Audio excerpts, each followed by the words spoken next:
My Lord, I believe. My Lord, I believe. And all things are possible. My Lord, I believe. My Jesus is here. My Jesus is here. And all things are possible. My Jesus is here. நாம் வேதாகமத்தை திறந்து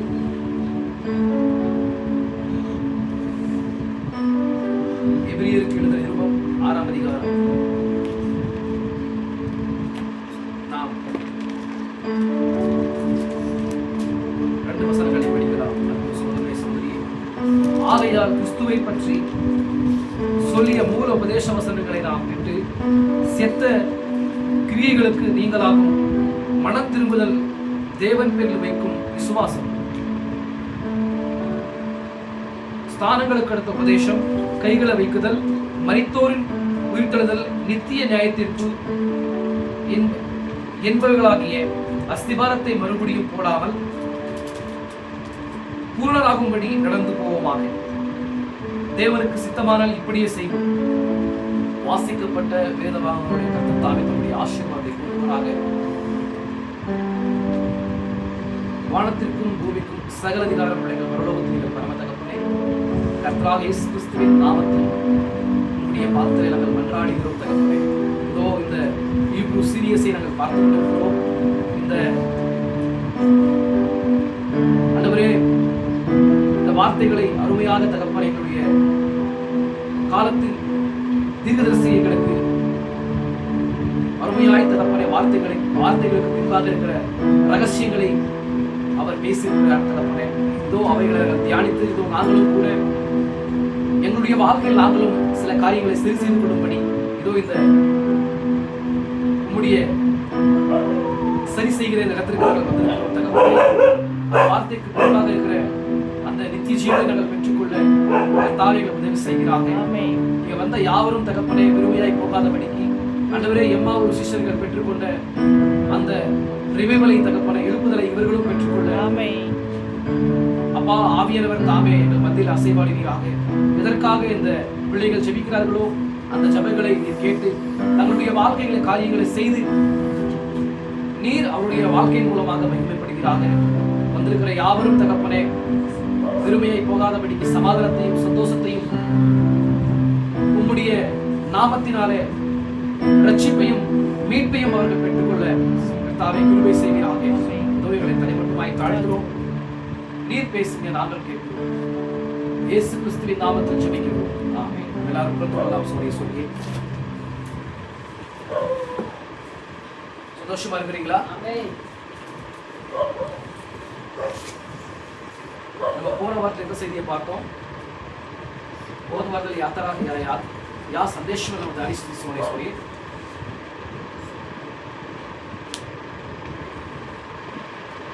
தேவன் தம்முடைய காரியங்களை வந்து அவர் எப்படி பண்றாரா? மனிதன் வந்து யோசிக்கிற நிலையில அவர் பண்ண மாட்டார். விசுவாசிங்களா? நம்ம பார்க்கிற, நான் சொல்றது புரியுதா உங்களுக்கு? நம்ம எதிர்பார்க்கிற வழிகளில் தேவன் காரியங்களை செய்ய மாட்டார். ஏன்னா அவருடைய வழிகள் வேற. வானத்திற்கும் பூமிக்கும் எவ்வளவு வித்தியாசம் இருக்குதோ அவ்வளவு ஒரு வித்தியாசத்தை தேவன் நம்முடைய வாழ்க்கையில அவர் செய்கிறவரா இருக்கிறார். விசுவாசிக்கிறீங்களா? நான் சொல்றது புரியுதா உங்களுக்கு? அப்ப நம்ம வந்து போன வாரத்தில் அற்புதமான ஒரு செய்தியை பார்த்தோம். ஒவ்வொருடைய வாழ்க்கையில தேவன் எப்படி காரியங்களை செய்தார் என்பதை பார்த்தோம் இல்லைங்களா? நான் சொல்ற செய்தி வந்து உங்களுக்கு புரியுதா புரிய மாட்டேங்குது சகோதரனே சகோதரியே? தயவு செய்து சொல்றேன் நானு, நீங்க இங்க பேசுற செய்தியை வந்து மறுபடியும் நீங்க போயிட்டு நீங்க வீட்டுல நீங்க பாருங்க, உங்களுக்கு நல்லது. ஏன்னா உங்களுடைய ஆவிக்குரிய வாழ்க்கையில உங்களுடைய ஆவிக்குரிய வாழ்க்கை வந்து இன்னும் என்ன உங்களுக்கு இன்னும் குரோத் ஆவீங்க. புரியுதா? இன்னும் நீங்க என்ன பண்ணுவீங்க? growth ஆவீங்க. இல்லைன்னா நீங்க கண்டிப்பா நீங்க growth ஆக மாட்டீங்க. ஏதோ நீங்க வந்தீங்க ஒரு வாரத்துல வந்து இங்க கேட்டுட்டு போயிட்டீங்கன்னா அது என்ன செய்யாது, உங்களுடைய வாழ்க்கையை வந்து அசைக்காது. விசுவாசிக்கிறீங்களா? நீங்க ஒவ்வொரு நாளும் தனிப்பட்ட முறையில உங்களுடைய தனிப்பட்ட வாழ்க்கையில வந்து நீங்க தேவனோட என்ன பண்ணணும், சஞ்சரிக்கணும். நான் சொல்றது புரியுதா? இங்க சண்டே மாத்திரம் வந்து நீங்க செய்தியை மாத்திரம் கேட்டு போனீங்கன்னா நீங்க என்ன பண்ண முடியாது, நீங்க ஆவிக்குரிய வாழ்க்கையில growth ஆக முடியாது. உங்க தனிப்பட்ட வாழ்க்கையில நீங்க பைபிள் படிக்கணும், நீங்க வந்து செய்தியை பார்க்கணும், செய்தி புத்தகத்தை படிக்கணும். இங்க பேசப்படுற செய்தியை வந்து நீங்க மறுபடியும் என்ன பண்ணணும், நீங்க யூடியூப்ல போட்டு கேட்கணும். எந்த அடிப்படையில் பேசினாரு, என்ன ஒரு தலைப்புல பேசினாரு, இது என்னுடைய ஆவிக்குரிய வாழ்க்கைக்கு என்ன ஒரு காரியத்தை இது அளிக்குதுன்ற மாதிரி என்ன பண்ணுவீங்க, நீங்க பார்க்கணும். பார்க்க மாட்டேங்கிறீங்க. சொல்லுங்க பார்க்கலாம். உங்களுக்கு தாகம் இல்லை. தயவு செய்து சொல்றேன், நீங்க செய்திகளை பாருங்க. செய்தி கூட நீங்க பார்க்கலன்னா கூட வேற உங்களுக்கு யூடியூப்ல வந்து அநேகமான பிரசங்கிமார்கள் இருக்கிறாங்க. விசுவாசிக்கிறீங்களா? அநேக பிரசங்கிமார்கள் இருக்கிறாங்க. அவங்களுடைய செய்திகளை கூட கேளுங்க. விசுவாசிக்கிறீங்களா? அவங்களுடைய செய்தி கேட்கும் போது நீங்க டினாமினேஷன் செய்தி கேட்காதீங்க. புரியுதா உங்களுக்கு? அவங்க செய்திகளை கேளுங்க. கண்டிப்பா அது உங்களுக்கு என்ன பண்ணும், உங்களுடைய வாழ்க்கை நிலைகளை மாற்றி போடும். விசுவாசிக்கிறீங்களா? நீங்க வந்து வாரத்துல ஒரு நாள் மாத்திரம் வந்து உட்கார்ந்துக்கின்னு நீங்க செய்தி கேட்டீங்கன்னா உங்களுடைய வாழ்க்கை வந்து அப்படியே இருக்கும். நீங்க ஒவ்வொரு நாளும் ஒவ்வொரு நிமிடமும் என்ன பண்ணும், தேவனோட சஞ்சரிக்கும். தேவன் என்னை பார்த்து கொண்டிருக்கிறார், தேவன் என்னை நடத்துறாருன்ற மாதிரி விசுவாசத்துல என்ன பண்ணும், பைபிள் படிக்கணும், பிளஸ் என்னது செய்தி புத்தகத்தை படிக்கணும். எங்களுக்கு படிக்க வரதுலன்ற மாதிரி என்ன பண்ணாதீங்க, எங்களுக்கு பைபிள் படிக்க வராது, எங்களுக்கு செய்தி புத்தகத்தை வந்து படிக்க வராதுன்ற மாதிரி நீங்க என்ன பண்ணாதீங்க. இந்த மாதிரி விஷயங்களை சொல்லாதீங்க. பிரயாசப்படுங்க. நீங்க என்ன பண்ணுங்க, செய்தியை வந்து ரெக்கார்ட்ல கேட்கலாம், டேப்ல கேட்கலாம். விசுவாசிக்கிறீங்களா? ப்ராஃபிட்டுடைய செய்தியை வந்து நீங்க டேப் போட்டு நீங்க என்ன பண்ணலாம், ஒரு 1 hour வந்து ஒதுக்கி நீங்க வந்து கேட்கும்போது கண்டிப்பா உங்களுக்கு புரியும். எல்லா பாஷையிலையும் தேவன் என்ன பண்ணிருக்காரு, எல்லா பாஷைகளிலும் மனவாட்டி வந்து ரொம்ப ஏழ்மையில இந்த உலகத்துல இருக்கிறாங்கிறதுக்காக தேவன் என்ன பண்ணிருக்காரு, அவருடைய சத்தத்தை வந்து எல்லா பாஷைகள் மனவாட்டி எந்த பாஷையை பேசுறாளோ அந்த பாஷையை வந்து கேட்கும்படி தேவன் என்ன பண்ணிருக்காரு, எல்லா பாஷைகளிலும் ஏற்படுத்தி நம்ம கொடுத்திருக்கிறார். விசுவாசிக்கிறீங்களா? நீங்க என்ன பண்ண முடியாது, ஆண்டவரே எனக்கு வந்து நான் கேட்கிற மாதிரி எனக்கு தமிழ் தான் புரியும், எனக்கு கன்னடா தான் எனக்கு வருது, அதனால வந்து நான் கேட்கிற மாதிரி எனக்கு தெரியல, அப்படி என்ன பண்ண முடியாது. தேவனுடைய நியாயத்தீர்ப்புல வந்து தேவனுடைய நியாயத்தீர்ப்புல வந்து நீங்க அப்படி சொல்ல முடியாது. விசுவாசிக்கிறீங்களா? நான் சொல்ல புரியுதா உங்களுக்கு? சொல்லுது புரியுதா? சும்மா வந்து ஏதோ 24 மாதிரி உட்கார்ந்து சும்மா இங்க மாத்திரம் வந்து சும்மா ஆமென் அல்லேலூயான்ற மாதிரி ஆக்ஷன் பண்ணிட்டு வீட்டுல போயிட்டு நீங்க அதே மாதிரி பண்ணீங்கன்னா அது உங்களுடைய ஆவிக்குரிய வாழ்க்கையில நீங்க தான் என்ன பண்றீங்க, நஷ்டத்தை ஏற்படுத்திக்கிறீங்க. விசுவாசிக்கிறீங்களா? இங்க கேட்டு இங்க ஆமென் சொல்ற மாதிரியே உங்களுடைய வாழ்க்கையில என்னவா இருக்கணும், வெளிச்சமா இருக்கணும், உப்பா இருக்கணும். விசுவாசிக்கிறீங்களா? சரி, நம்ம செய்திக்கு நேரா கடந்து போகலாம். சொல்லி கர்த்தருக்கு ஸ்தோத்திரம் உண்டாகட்டும். இங்க பாருங்க, நம்ம போன வாரத்துல ஒரு நல்ல ஒரு செய்தியை பார்த்தோம். ஏன்னா ஈப்ரூ லெட்டர்ல வந்து 1, 2, 3, 4 அதிகாரங்களை பார்த்தோம். 4 அதிகாரங்களை வந்து நான் வந்து பல வாரங்களா உங்களுக்கு என்ன பண்றேன், உங்களுக்கு வந்து செய்தியை வந்து நான் வந்து கொடுத்து கொண்டிருக்கிறேன். விசுவாசிக்கிறீங்களா? ஆனா நம்ம வந்து போன வாரத்துல தான் சில காரியங்களை பார்த்தோம், கொஞ்சம் ஆழமான காரியங்களை பார்த்தோம். நான் அதுக்கு முன்னாடி வந்து கொஞ்சம் பிரிச்சு உங்களுக்கு கொடுத்தேன். புரியுதா உங்களுக்கு? ஆனா போன வாரத்துல வந்து ஒட்டுமொத்தமா அந்த பிளான் ஆஃப் காட் வந்து என்ன பண்ணணும், உங்களுக்கு ஸ்பீச் பண்ண. விசுவாசிக்கிறீங்களா? இன்றைக்கு கூட சோதரேஸ்வரியே நான் இன்னைக்கு வந்து 6ஆம் அதிகாரத்துல வந்து நான் சில காரியங்களை பேசுறேன். ப்ராஃபிட் வந்து இந்த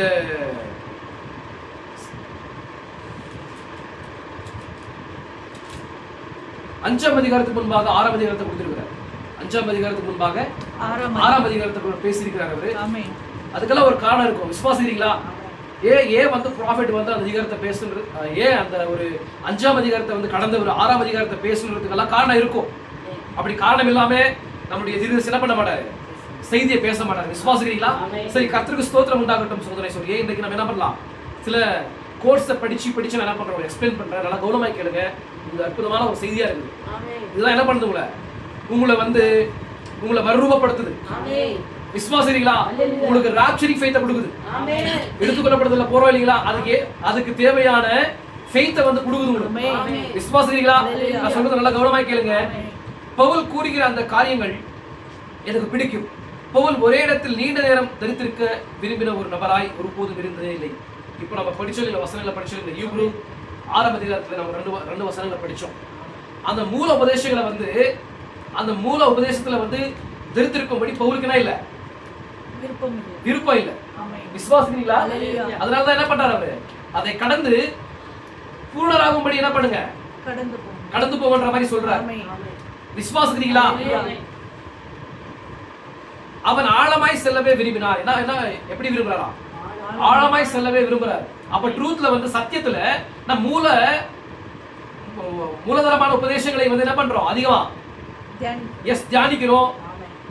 பண்காடு, ஞானஸ்தானம், கைகளை வைக்குதல்.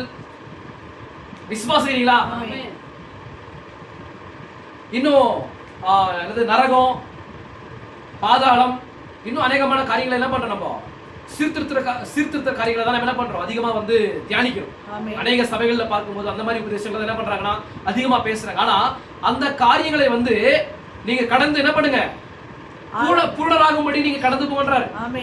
கிறிஸ்துவுக்குள்ள பெர்ஃபெக்ஷன் நிலைக்கு நீங்க கடந்து போங்கன்ற மாதிரி சொல்றாரு. விசுவாசிக்கிறீங்களா? அப்ப இது கூட நமக்கு தேவையா இருக்குது. எது? ஒரே தேவன். விசுவாசிக்கிறீங்களா? ஒரே தேவன், ஞானஸ்தானம், அப்புறமா கை வைக்கிற காரியங்கள், இன்னும் நித்திய ஜீவன், நரகம், பாதாளம், இப்பேற்பட்ட காரியங்களா, இப்பேற்பட்ட மூலதனமான உபதேசத்தையும் நம்ம என்ன பண்ணோம், கற்றுக்கொள்ளும். ஆனா அதுலவே நம்ம என்ன பண்ணக்கூடாது, அதுல அந்த மாதிரி ஒரு உபதேசத்திலேயே நம்ம என்ன பண்ணக்கூடாது, இருக்கக்கூடாது. இன்னும் நம்ம பர்ஃபெக்ஷனான நிலைக்கு நம்ம போகணுன்ற மாதிரி பவுல் வந்து என்ன பண்றாரு, நமக்கு எச்சரிக்கிறார். விசுவாசிகளா?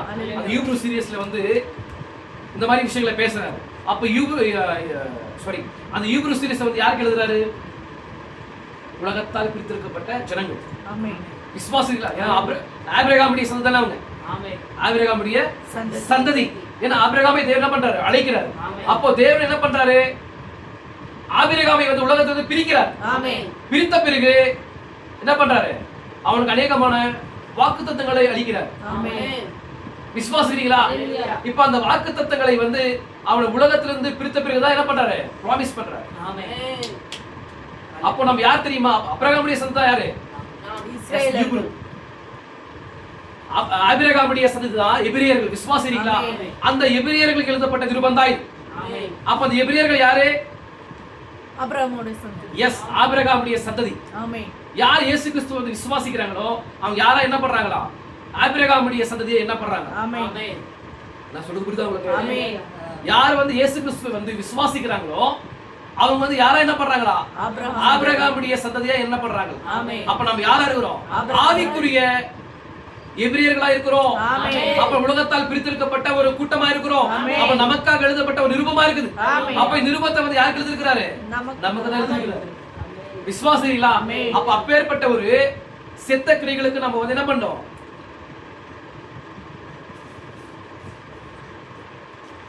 செத்த கிரைகளுக்கு நீங்களாகும் மனம் திரும்புதல், தேவன் பிறல் கை வைக்கும் விசுவாசம், ஞானஸ்தானம் கடத்த உபதேசம், கைகளை வைக்குதல், மரித்தோரின் உயிர்த்தெழுதல், நித்திய நியாயத்தீர்ப்பு என்பவர்களாகிய அஸ்திபரத்தை மறுபடியும் போடாமல் பூர்ணராகும்படி கடந்து போவோமாக. பர்ஃபெக்ஷனான ஒரு உபதேசங்களை வந்து என்ன பண்ணுங்க, நீங்க தியானிங்க என்றார். இந்த பாருங்க, அந்த அதிகாரத்துல பேசுறாருங்க பாருங்க. கர்த்தருக்கு ஸ்தோத்திரம் உண்டாகட்டும். காலத்தை பார்த்தால் போதகராக இருக்க வேண்டிய உங்களுக்கு தேவனுடைய வாக்கியங்களின் மூலம், தேவனுடைய வாக்கியங்களில் மூல உபதேசங்களை மறுபடியும் உபதேசிக்க வேண்டியதா இருக்கிறது. என்ன பண்றாரு, யாருக்கு சொல்லிட்டு இருக்கிறாரு இந்த காரியத்தை? நமக்கு தான் சொல்றாரு. விசுவாசிகளா? அப்ப யாருன்னா எபிரேய ஜனங்கள் தான் சொல்றாரு. அந்த யூப்ரு பிரஜைகள் தான் சொல்றாரு. அவங்க என்ன பண்றாங்களா, அவங்க காலத்தை பார்த்தா, இப்ப காலம் எந்த காலத்துல இருக்கிறோம் நம்ம? எஸ், நம்ம வந்து காலத்துல கடைசியா இருக்கிறோம். ஆமென். எடுத்துக்கொள்ளப்படுதல் நடக்கிற ஒரு காலகட்டத்துல நம்ம வாழ்ந்து கொண்டிருக்கிறோம். ஆமென். ஆனா இப்ப என்ன பண்றாங்களா இவங்க? ஞானஸ்தானம். எஸ், காலத்தை பார்த்தால் போதகராயிருக்க, காலத்தை பார்த்தால் போதகராயிருக்க வேண்டிய உங்களுக்கு தேவனுடைய வாக்கியங்களில் மூல உபதேசங்களை மறுபடியும் உபதேசிக்க வேண்டியதா இருக்கிறது. வன்காடு, இப்ப நம்ம பார்த்தோம் இல்லைங்களா, என்னது வன்காடு, ஞானஸ்தானம், கை வைக்குதல், மரித்தோரின் உயிர்த்தெழுதல், நித்திய நியாய தீர்ப்பு,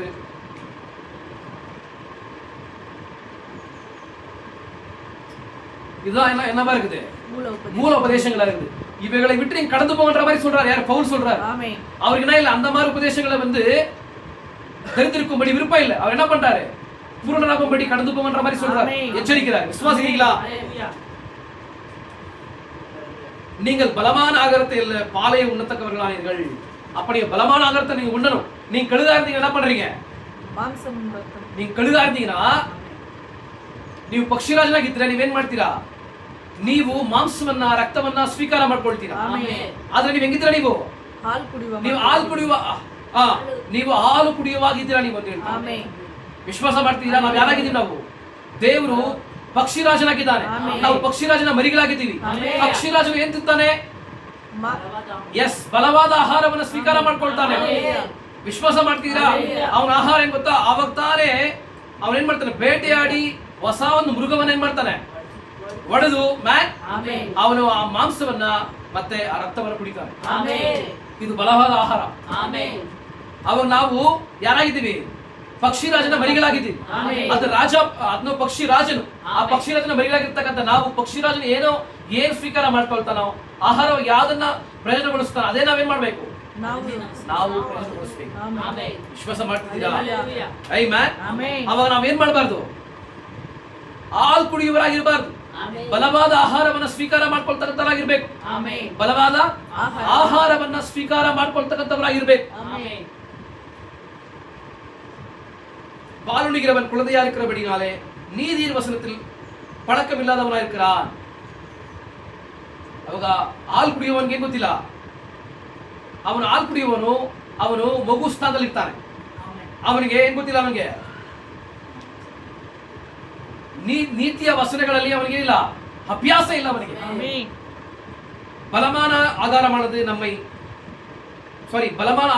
நன்மை தீமை என்று பயிற்சியினால் பகுத்தறியத்தக்கதாக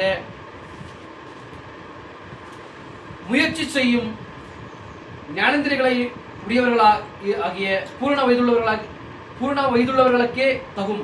விசுவாசிகளா? அந்த வசனத்தை வந்து பிடிக்குமா? காணல. 5ஆம் அதிகாரம் 14ஆம் வசனம்.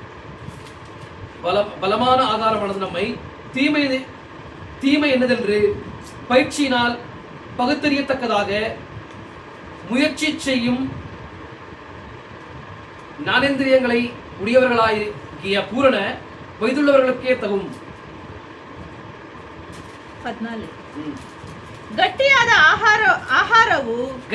ಆಹಾರವು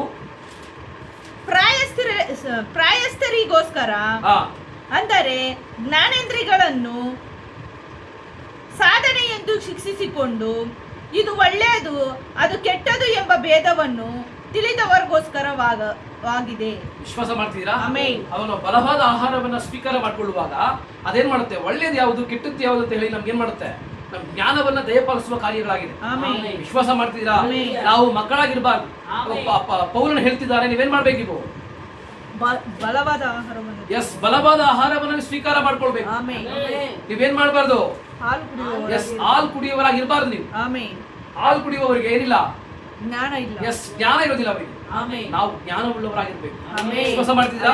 ದೇವ ನಾಮಕ್ಕೆ ಮಹಿಮುಂಟಾಗಲಿ. ನೋಡ್ರಿ, ಇಲ್ಲಿ ஒரு முறை வேதத்தில் அவன் நான் பின்னானவளை மறந்து பரமழைப்பின் பந்தய பொருளுக்கான இலக்கை நோக்கி தொடருகிறேன் என்றான். பார்த்தீர்களா? அவன் இலக்கை நோக்கி தொடருகிறான். விசுவாசம் ಮಾಡ್ತಿದ್ದೀರಾ? நான் ಹೇಳುವ ಕಾರ್ಯ ನಿಮಗೆ ಅರ್ಥವಾಗ್ತದೆಯಾ? நான் சொல்ற காரியங்கள் புரியுதா உங்களுக்கு?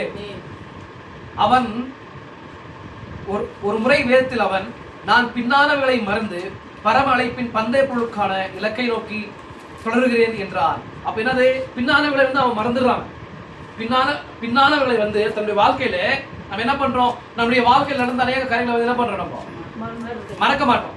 மறக்காம அவைகளே வந்து என்ன பண்றோம்,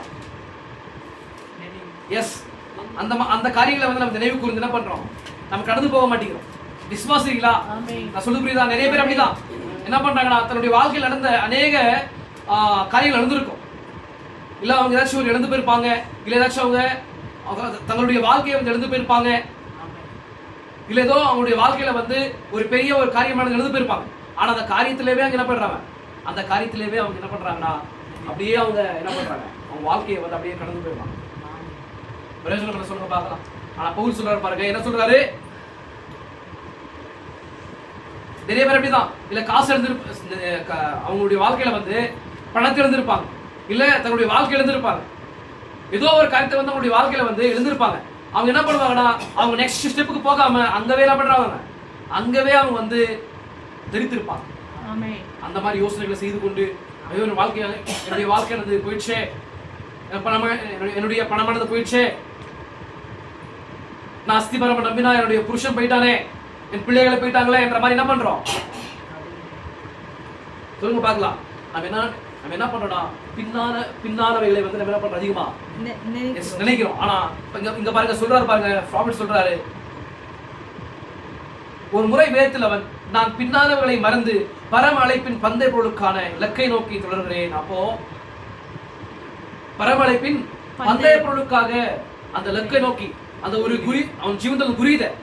ಆ ಗುರಿಯನ್ನು ದೃಷ್ಟಿ ಏನ್ ಮಾಡ್ತಾನೆ ಅವನು, ಇಂದಾದ ಕಾರ್ಯಗಳನ್ನು ಮರೆತು ಅವನ ಜೀವನದಲ್ಲಿ ಅನೇಕವಾದ ಕಾರ್ಯಗಳು ನಷ್ಟಗಳು ನಡೆತು. ಯಾರ ಜೀವನದಲ್ಲಿ? ಎಸ್, ಪೌಲ್ ಜೀವನದಲ್ಲಿ. ಆದ್ರೆ ಆ ಕಾರ್ಯವನ್ನೆಲ್ಲವನ್ನು ಮರೆತು ಏನ್ ಮಾಡ್ತಿದ್ದಾನೆ, ಮುಂದಾದ ಕಾರ್ಯಗಳನ್ನ ದೃಷ್ಟಿಸಿ ಓಡ್ತಿದ್ದಾನೆ. ಆ ಗುರಿಯನ್ನ ಏನೋ ಅಲ್ಲ, ಆ ಗುರಿ ಅಂದ್ರೆ ಏನು, ಲಕ್ಕೈ ನೋಕಿ ಏನ್ ಮಾಡ್ತಾನೆ ಅವನು, ಎಸ್ ಓಡ್ತಿದ್ದಾನೆ. ಏನು, ನಾವೆಲ್ಲರೂ ನಾವೆಲ್ಲರೂ ಏನ್ ಮಾಡ್ತಿದೀವಿ, ಆ ನಿತ್ಯ ಜೀವ ಅನ್ನೋದೇ ಏನಾಗಿದೆ, ಒಂದು ಕಪ್ಪಾಗಿದೆ. ವಿಶ್ವಾಸ ಮಾಡ್ತೀರಾ? ನಮಗೆ ಒಂದು ಹೇಳ್ತಾರ, ಒಂದು ಆಟದ ಒಂದು ಬಹುಮಾನವಾಗಿದೆ. ವಿಶ್ವಾಸ ಮಾಡ್ತೀರಾ? ನಾವೆಲ್ಲರೂ ಏನ್ ಮಾಡ್ತಿದೀವಿ, ನಾವು ಯಾರೆಲ್ಲ ಯೇಸು ಕ್ರಿಸ್ತನ ವಿಶ್ವಾಸ ಮಾಡ್ತಿದೀವೋ ನಾವೆಲ್ಲರೂ ಏನ್ ಮಾಡ್ತಿದೀವಿ, ಈ ಆತ್ಮಿಕವಾದ ಈ ಸ್ಥಳದಲ್ಲಿ ಏನ್ ಮಾಡ್ತಿದೀವಿ, ನಾವು ಎಲ್ಲ ಓಡ್ತಿದೀವಿ. ನಾವು ವಿಶ್ವಾಸ ಮಾಡ್ತೀರಾ? ಆದ್ರೆ ನಮ್ಮ ಮುಂದೆ ಒಂದು ಬಹುಮಾನ ಇದೆ. ಆ ಬಹುಮಾನ ಅನ್ನೋದೇ ನಿತ್ಯ ಜೀವನ. ಆ ನಿತ್ಯ ಜೀವನವನ್ನ ಹೊಂದ್ಕೊಳ್ಳೋದಕ್ಕಾಗಿ ನಾವೆಲ್ಲ ಹೊರಡ್ತಿದೀವಿ. ಆದ್ರೆ ಎಲ್ಲಾ ಜನಗಳು ಏನ್ ಮಾಡ್ತಾರೆ ಅಂತ ಹೇಳಿದ್ರೆ, ತಮ್ಮ ಜೀವನದಲ್ಲಿ ನಡೆದಿರ್ತಕ್ಕಂಥ ಅನೇಕವಾದ ಘಟನೆಗಳನ್ನ, ಸಂಗತಿಗಳನ್ನ ತಿಳ್ಕೊಂಡು ಅಲ್ಲೇ ನಿಂತ್ಕೊಂಡ್ಬಿಟ್ಟಿದ್ದಾರೆ. ಆದ್ರೆ ನಾವೇನ್ ಮಾಡ್ಬೇಕಂದ್ರೆ, ಅದನ್ನೆಲ್ಲ ಮರೆತು ನಾವೇನ್ ಮಾಡ್ಬೇಕಂದ್ರೆ, ಮುಂದಾದ ಕಾರ್ಯವನ್ನ ದೃಷ್ಟಿಸಿ, ಆ ನಿತ್ಯ ಜೀವಿತವನ್ನ ದೃಷ್ಟಿಸಿ, ಆ ಬಹುಮಾನವನ್ನ ದೃಷ್ಟಿಸಿ ನಾವೇನ್ ಮಾಡ್ಬೇಕು, ನಾವು ಓಡ್ಬೇಕು. ವಿಶ್ವಾಸ ಮಾಡ್ತಿದ್ದೀರಾ? ಹೆಸರ ವಿಶ್ವಾಸ ಮಾಡ್ತಿದ್ದೀರಾ? இங்கே அவன் கூறினதோ, இப்பொழுது கிறிஸ்துவை பற்றி சொல்லிய மூலோபதேச வசனங்களை மறந்து அவர் யாராயிருந்தார், அவர் என்னவா இருந்தார், பூரணராகும்படி கடந்து போவோமாக. விசுவாசிக்கிறீர்களா? இப்பொழுது நாம்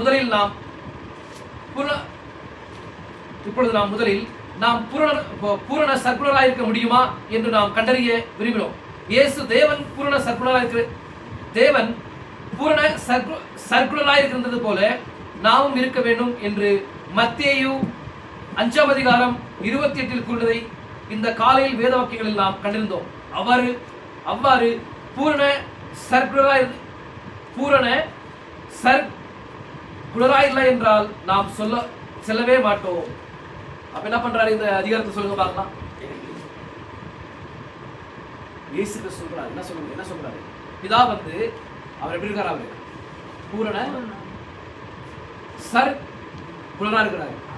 சொல்லுங்க ப்ளீஸ், சொல்லுங்க, எப்படி இருக்காரு அவரு, பூரண சர்க்குலரா இருக்கிறாராம். அதே மாதிரி நீங்க இல்லாம இருக்கும்போது, அந்த மாதிரி நீங்க ஆகாம நீங்க என்ன பண்ண முடியாது, பரலோகத்துக்கு போக முடியாதுன்ற மாதிரி சொல்றாரு. அப்ப நீங்க தேவன் எப்படி இருக்காரு, பர்ஃபெக்ட்டான ஒரு ஸ்தானத்துல இருக்கிறாரு, பர்ஃபெக்ட்டான ஒரு நிலையில இருக்கிறாரு. அந்த நிலைக்கு நீங்க போகாம நீங்க எங்க போக முடியாது, பரலோகத்துக்கு நித்திய ஜீவனுக்கு நீங்க போக முடியாதுன்ற மாதிரி சொல்றாரு. புரியுதா உங்களுக்கு? ஆகையெல்லாம் ஒவ்வொருவரும் பாவத்தில் பிறந்து அக்கிரமத்தில் உருவாகி பொய் பேசுகிறவர்களாய் உலகத்தில் வந்தோம். நம்ம எப்படி வந்தோம்? எஸ்.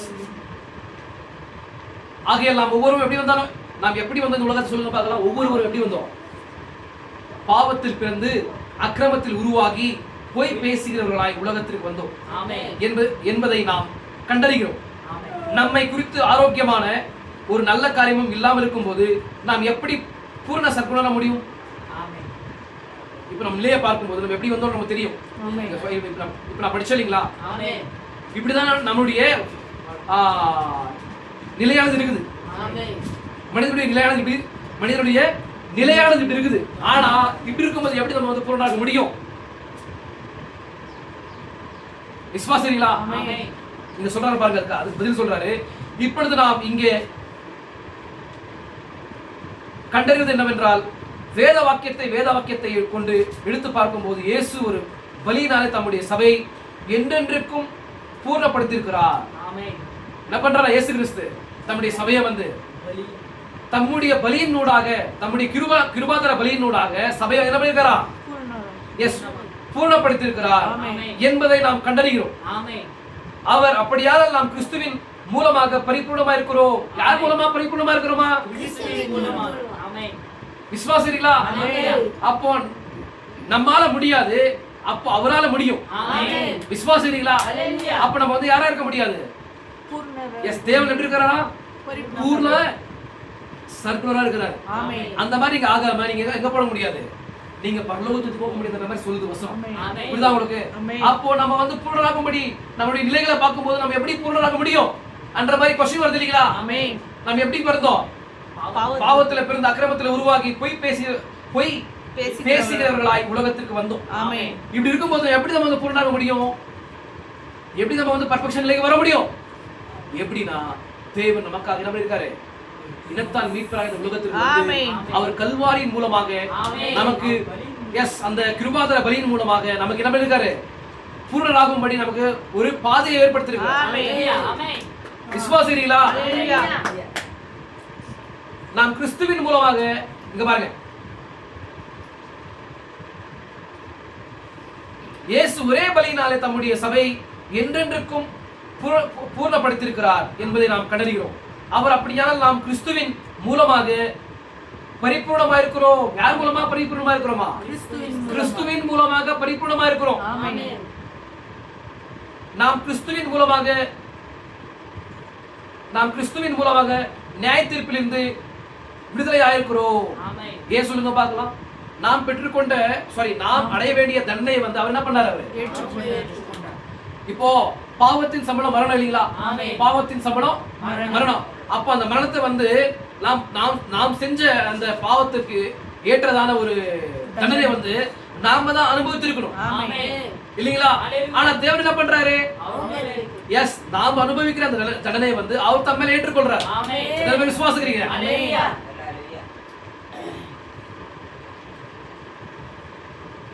நாம் கிறிஸ்துவின் மூலமாக நியாய தீர்ப்பிலிருந்து விடுதலையாயிருக்கிறோம். நாம் கிறிஸ்துவின் மூலமாக ஒருபோதும் மரிக்க மாட்டோம். புரியுதா உங்களுக்கு? நம்ம என்ன பண்ணிருக்கோம்? கிறிஸ்துவின் மூலமாக நம்ம வந்து விடுதலையாயிருக்கிறோம். கிறிஸ்துவின் மூலமாக நாம் விடுதலையாயிருக்கிறோம்.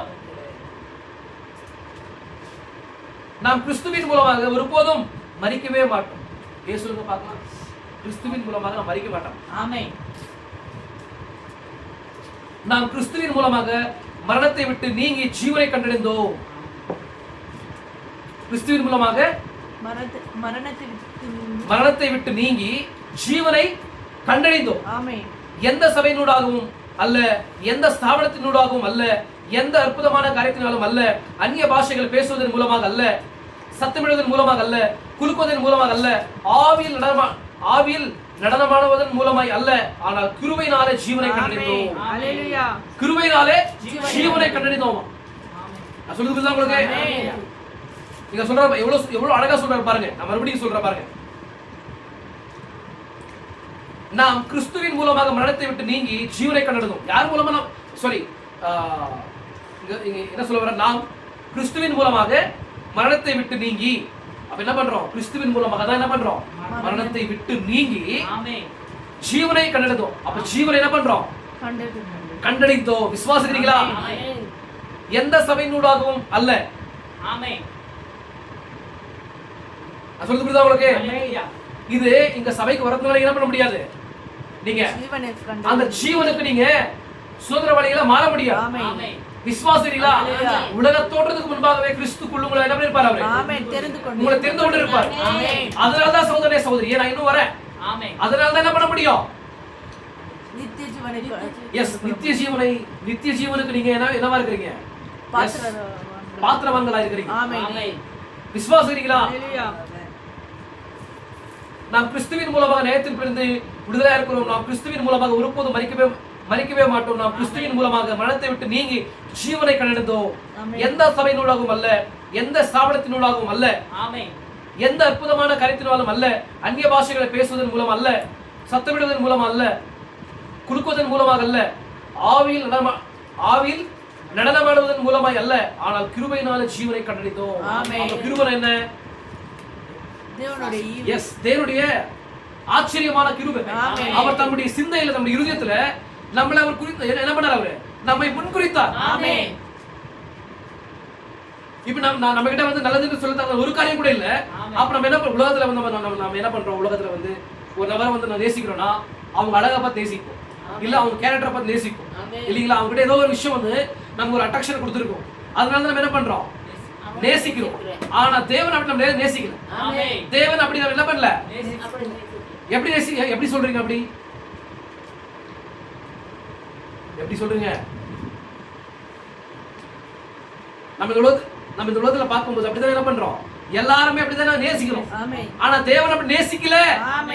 எப்படி நேசிக்கிறாரு? ஏன்னா அவர் அன்பாகவே இருக்கிறார். அதை எக்ஸ்பெக்ட் பண்ண முடியாது. என்ன பண்ண முடியாது? அதை எக்ஸ்பெக்ட் பண்ண முடியாது. சோரே அவர் என்ன பண்றாரு? உலக தோற்றத்துக்கு முன்பாகவே கிறிஸ்துவுக்குள் நம்மளை என்ன பண்றாரு? தெரிந்து கொள்றாரு. ஏன் தெரிந்து கொள்றாரு? ஏன்னா அன்பு. நம்ம மேல வைத்த அன்பு. அன்பின் நிமித்தமாகவே தன்னுடைய கிருபையை என்ன பண்றாரு அவரு? நான் சொல்றது புரியுதா? ப்ளீஸ் பேசிட்டு நல்லா கவனமா கேளுங்க. இப்போ பையனை வந்து நேசிக்கிறீங்க. எப்படி நேசிக்கிறீங்க? இப்போ அவங்க விரும்புறதெல்லாம் கொடுக்குறீங்க. எப்படி கொடுக்குறீங்க? அவன் மேல இருக்கிற அன்பால. அப்படி அன்பு செலுத்துறீங்க. அன்பு செலுத்துறதுனால நீங்க என்ன பண்றீங்க? அவங்க கேட்டதை கொடுக்குறீங்க. அதே மாதிரிதான் சகோதர சகோதரியே, தேவன் உங்களை வந்து என்ன பண்றாரு? அன்பு செலுத்துறாரு. அன்பு செலுத்துறதுனால என்ன பண்றாரு? அவர் உங்களை என்ன பண்றாரு? தெரிந்து கொண்டிருக்கிறார். எஸ், உலகத்தோடு முன்பாக கிறிஸ்துவுக்குள்ள அவர் வந்து நீங்கள் நித்திய ஜீவனுக்கு பாத்திரங்களாய் மாறும்படி தெரிந்து கொண்டிருக்கிறார். ஆமென். நீங்க செய்த கிரியைகள் அல்ல. ஆமென். இதோ நீங்க நான் வந்து நல்ல ஒரு ஜீவியத்தை வாழ்றேன், நல்ல ஒரு வாழ்க்கையை வாழ்றேன், நல்ல ஒரு ஜீவியத்தை வந்து நான் என்ன பண்றேன்? வெளிப்படுத்துறேன் என்பதற்காக இல்ல சகோதர சகோதரியே. அவருடைய ஆச்சரியமான கிருபையால என்ன பண்றாரு? உங்களுக்கு அவர் என்ன பண்ணிருக்காரு? தம்முடைய அன்பை வெளிப்படுத்தி தம்முடைய அன்பினால உங்களுக்கு என்ன பண்ணிருக்காரு? நித்திய ஜீவனை கொடுத்திருக்காரு. ஆமென். ஒண்ணுமே புரியாது உங்களுக்கு என்ன பண்றது?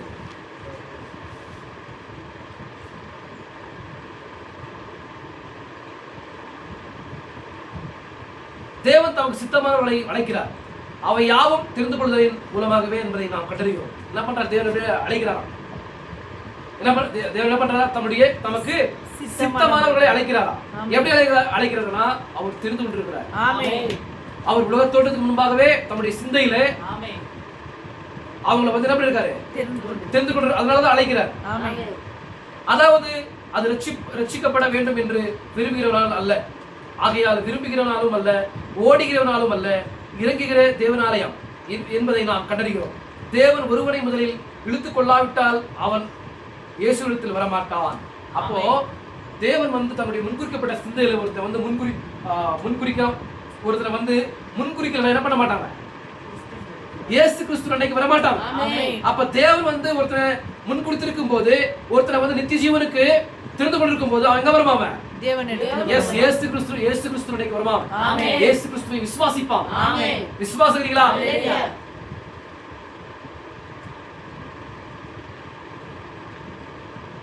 தேவன் ஒருவனை முதலில் இழுத்துக் கொள்ளாவிட்டால் அவர் இயேசுவிடத்தில் வரமாட்டார். ஆகையால் எப்படியாயினும் அதனோடு உங்களுக்கு என்ன சம்பந்தம் உள்ளது? உங்களுக்கு அதனோடு எந்த சம்பந்தமும் கிடையாது. நீங்கள் மொத்தத்தில் காட்சிக்கு வெளியே இருக்கிறீர்கள். மனிதன் ஒருபோதும் தேவனை தேடவில்லை. மனுஷன் என்ன பண்ணல? ஒருபோதும் தேவனை தேடி. நீங்க தேடி போனீங்களா தேவனை? இல்ல. நீங்க தேடி போனீங்களா? இல்ல. தேவன் தான் நம்ம தேடி வந்தார். ஆமென். விசுவாசிக்கிறீங்களா? நான் சொல்றேன் இப்போ எப்படி தேவன் நம்மளை தேடி வந்தாரு? அவருடைய ஆச்சரியமான கிருபை. எப்படி நான் சொல்றேன் சொல்லியே எஸ், யோனத்தான் மீட்பராக யார் வந்தாரு? கிறிஸ்து. எஸ், நம்மளை மீட்டுக் கொள்ளும்படி உலக தோட்டத்துக்கு முன்பாக என்ன பண்ணாரு? அவரு நம்முடைய இருதயத்துல வந்து நம்முடைய ஹார்ட்ல என்ன பண்ணாரு?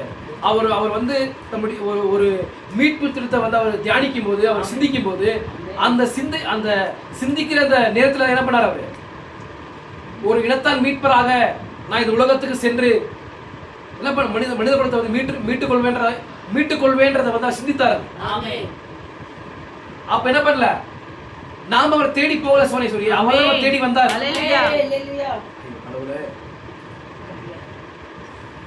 மனிதன் ஒருபோதும் தேவனை தேடவில்லை என்பதை நாம் கண்டறிகிறோம். அது தேவன் மனிதனை தேடுகிறதாகவே உள்ளது. ஆகையால் தேவன் மாத்திரமே நித்திய ஜீவனின் ஆதாரமாக இருக்கிறார்.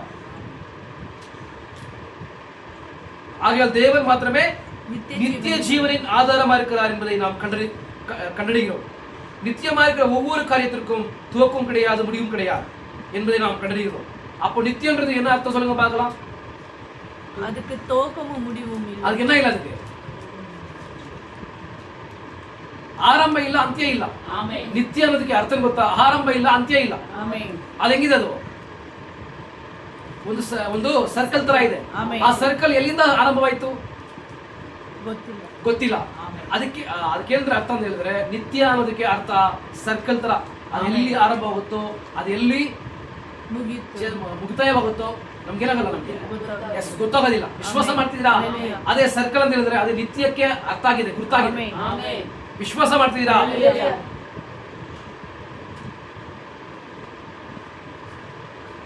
நித்தியமா இருக்கிற ஒவ்வொரு காரியத்திற்கும் துவக்கம் கிடையாது, முடிவும் கிடையாது. ಯಾಕಂದ್ರೆ ನಿತ್ಯ ಅನ್ನುವ ಒಂದು ಪದಕ್ಕೆ ಆರಂಭವಿಲ್ಲ, ಅಂತ್ಯ ಇಲ್ಲ. ವಿಶ್ವಾಸ ಮಾಡ್ತೀರಾ? ಅದು ಯಾವುದೇ ಕಾರ್ಯವಾಗಲಿ ಆರಂಭ ಇಲ್ಲ, ಅಂತ್ಯ ಇಲ್ಲ. ನಾ ಹೇಳುವ ಕಡೆ ಅರ್ಥವಾಗ್ತದೆಯಾ?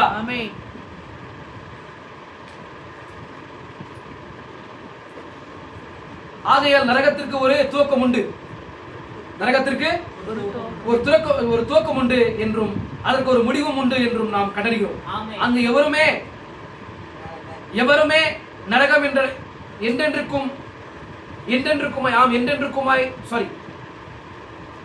எவருமே நரகம் என்றென்றுக்குமாய் ஆம் என்றென்றுக்கும் மனதுமாய் இருக்கிறது என்று கூறவே முடியாது. ஆனால் அது நித்தியமானதல்ல. விசுவாசிக்கிறீங்களா? இப்ப நரகத்துக்கும் நித்தியத்துக்கு ஒரு வித்தியாசம் இருக்கு. இப்போ நித்தியன்றது வந்து அது ஆரம்பம் இல்ல, முடிவும் இல்ல. விசுவாசிக்கிறீங்களா? அதே மாதிரி நரகத்துக்கு என்னவா இல்ல? நரகத்திற்கு வந்து ஒரு ஸ்டார்டிங் இருக்குது, ஒரு எண்ட் இருக்குது. விசுவாசிக்கிறீங்களா? ஒரு ஸ்டார்டிங் இருக்குது, அப்புறமா எண்ட் இருக்குது. ஏன்னா அது வந்து நித்தியமானது இல்ல. நரகன்றது வந்து என்னவா இல்ல?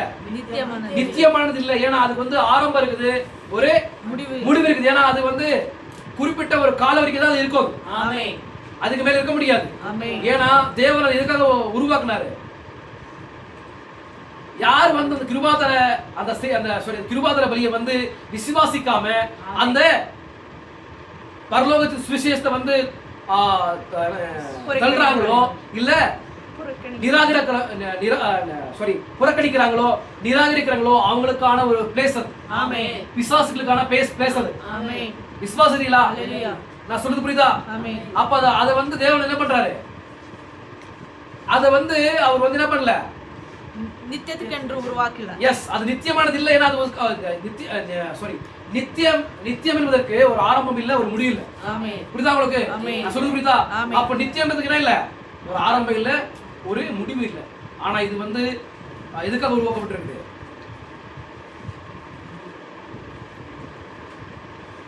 தண்டனைக்கான ஒரு பிளேஸா இருக்குது.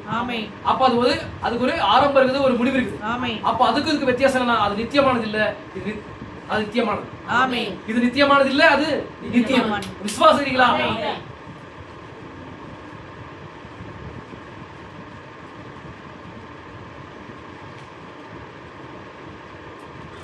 பாருங்க, நான் கொஞ்சம் விவரிக்கிறேன் உங்களுக்கு. சதா காலம் என்பது ஒரு குறிப்பிட்ட காலம். சதா காலம் என்பது நம்ம சொல்றோம் இல்லைங்களா? சதா காலம் என்ற மாதிரி வசனம் இருக்குது. சதா காலம் என்பது ஒரு குறிப்பிட்ட காலம் என்பதாகும். வேதம் சதா காலம் என்று கூறுகிறது. நீங்கள் அந்த வார்த்தை எடுத்து பார்த்தால் சதா காலம் என்பது ஒரு குறிப்பிட்ட காலம். சதா காலம் என்பது ஒரு குறிப்பிட்ட காலம். சதா காலம் என்று சொல்றோம் இல்லைங்களா? அப்போ சதா காலம்ன்றது ஒரு குறிப்பிட்ட காலம், சொல்ப காலம். என்று பொருள்படுகிறது என்று பொருள் படுகிறதல்லவா என்பதை கண்டறியலாம். யோனா மீனின் வயிற்றில் என்றென்றும் இருந்தான் என்று கூறினான். அப்ப யோனா என்ன பண்றாரு? என்றென்றும் மீனின் வயிற்றில் இருந்தான்ற மாதிரி வசனம் இருக்கு. அப்ப என்றென்று சொல்லும் போது எப்படி அது அர்த்தம்? அது எட்டர்னல், அது நித்தியமா? இல்ல, நித்தியம் இல்ல. ஒரு குறிப்பிட்ட ஒரு கால வரைக்கும் என்ன பண்ணாரு? அந்த மீனின் வயிற்றுல வந்து இருந்தாராம். அந்த மீனின் வயிற்றுல வந்து குறிப்பிட்ட ஒரு சில காலங்கள் தான் என்ன பண்ணாரு? அவரு டிராவல் பண்ணார். அந்த மாதிரி தான் மாதிரி சொல்றாரு.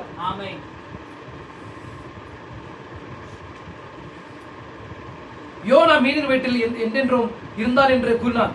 மற்ற அநேக வேத வாக்கியங்களும் என்றென்றும் என்பதை ஒரு குறிப்பிட்ட கால அளவையே பொருட்படுத்துகின்றன. ஆனால் நித்தியம் என்பது என்றென்றுமானது. நித்தியம் என்பது என்றென்றுமானது. அதாவது என்றென்றுமாய் என்பதாகும். அதுக்கு என்ன இல்ல? ஹெண்டே இல்ல. அது ஸ்டார்டிங் இல்ல, ஹெண்ட் இல்ல. அது அப்படியே என்னது? என்றென்றுக்குமா என்னது? அது டிராவல் பண்ணுது. நித்தியம். விசுவாசீங்களா? அது நித்தியமானதா உள்ளது. நரகம் நித்தியமானது அல்ல என்பதை நாம் கண்டறிகிறோம். ஆனால் குறிப்பிட்ட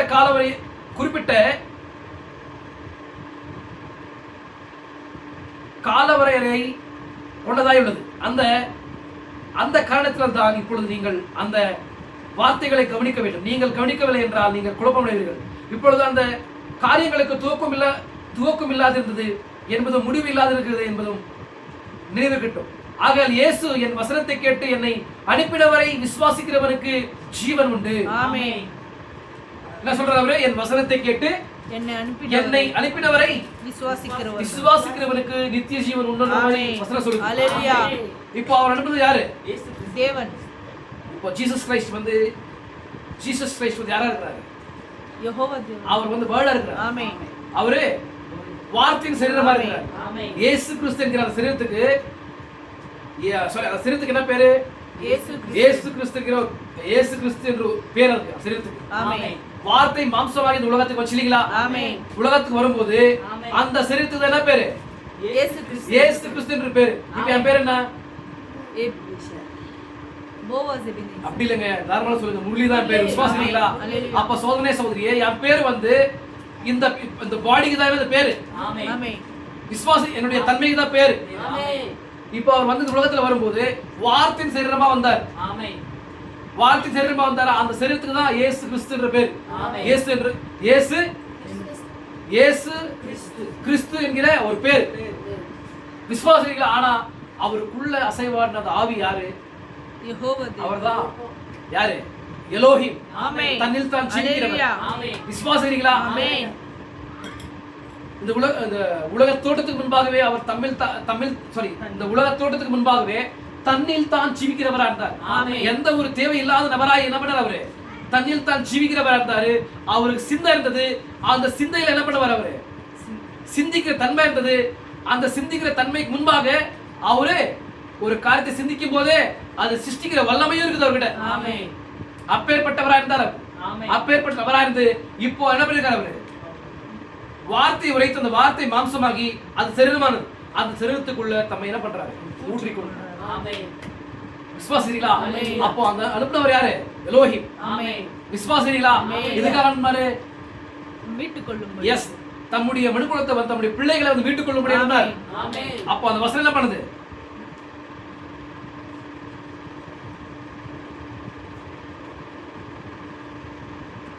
என்னை விசுவாசி.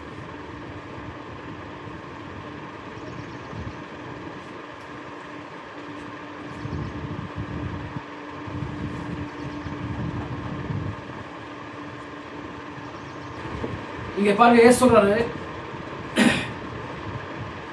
இயேசு என் வசனத்தை கேட்டு, அவன் வசனம் என்ன பண்ணுது?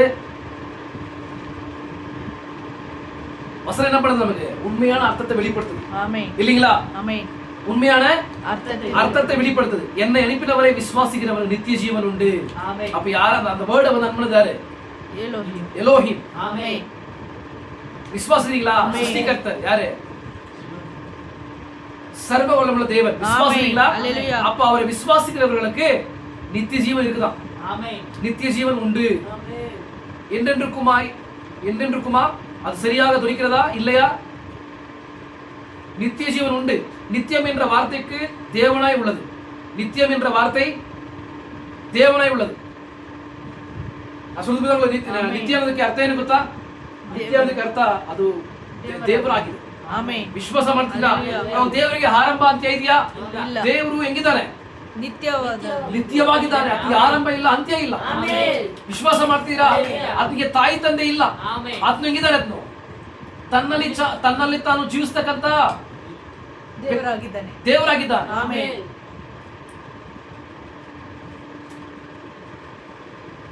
அந்த வார்த்தை மூல கிரேக்க வேதத்தில் சரியாக இங்கே ஜோயி உங்களுக்குள் இருக்கிற தேவனுடைய ஜீவன் என்று உள்ளது. அப்ப அந்த வார்த்தைக்கு என்ன தெரியுமா? நித்தியத்துக்கு அர்த்தம் தெரியுமா? கிரேக் பாஷையில ஜோயி. கிரேக் பாஷையில ஜோயி. அந்த கிரேக் பாஷையில அந்த நித்தியத்துக்கு அர்த்தம் ஜோயின்.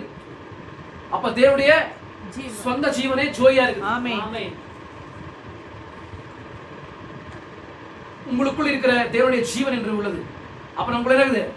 நம்ம எப்ப இயேசு கிறிஸ்து விசுவாசிக்கிறோமோ அப்ப நமக்குள்ள அந்த தேவனுடைய சொந்த ஜீவன் நமக்குள்ள வருது. விசுவாசிக்கிறீங்களா? தேவன் நித்தியமானவரா இருக்கிறது போலவே நீங்களும் நித்தியமானவரா இருக்கிறீர்கள். தேவன் நித்தியமானவரா இருக்கிறபடினால் தேவன் நித்தியமானவரா இருக்கிறது போலவே நீங்களும் நித்தியமானவரா இருக்கிறீர்கள். ஏனென்றால் நீங்கள் தேவனையே உங்களுக்குள் பெற்றிருக்கிறீர்கள். இப்ப ஜோய் நமக்குள்ள இருக்கும்போது அது என்னவா இருக்குது? அதான் நித்திய ஜீவனா இருக்குது. அப்ப நித்திய ஜீவன் தான் தேவனா இருக்கிறார். அப்ப தேவனை நம்ம பெற்றிருக்கிறோம். அப்ப அவருக்கு எப்படி துவக்கம் இல்லையோ முடிவு இல்லையோ அவர் எப்படி இருக்காரு? நித்தியமானவர்கள் போல நாமும் கூட எப்படி இருக்கிறோமா? நித்தியமானவர்களா இருக்கிறோமா?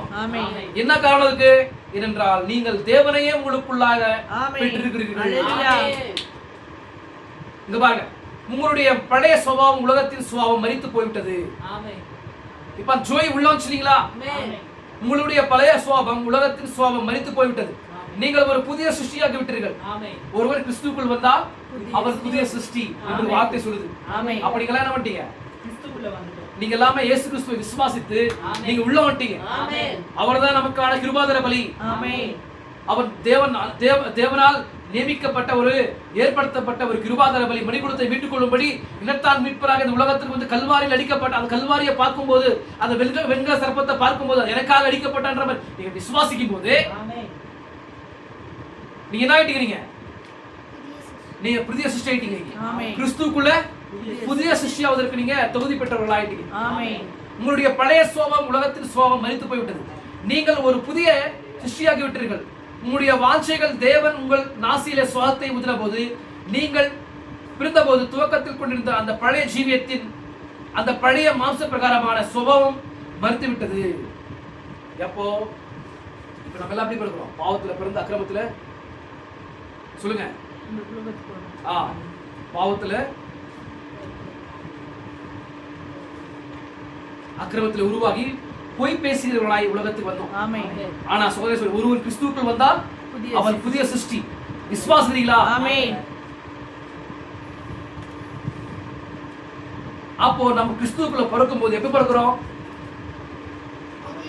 நம்ம பிறக்கும் போது எப்படி பிறக்கிறோம்? பாவத்துல துர்குணத்துல உருவாகி பொய் பேசுகிறவர்களாய் உலகத்துக்கு வந்தோம்.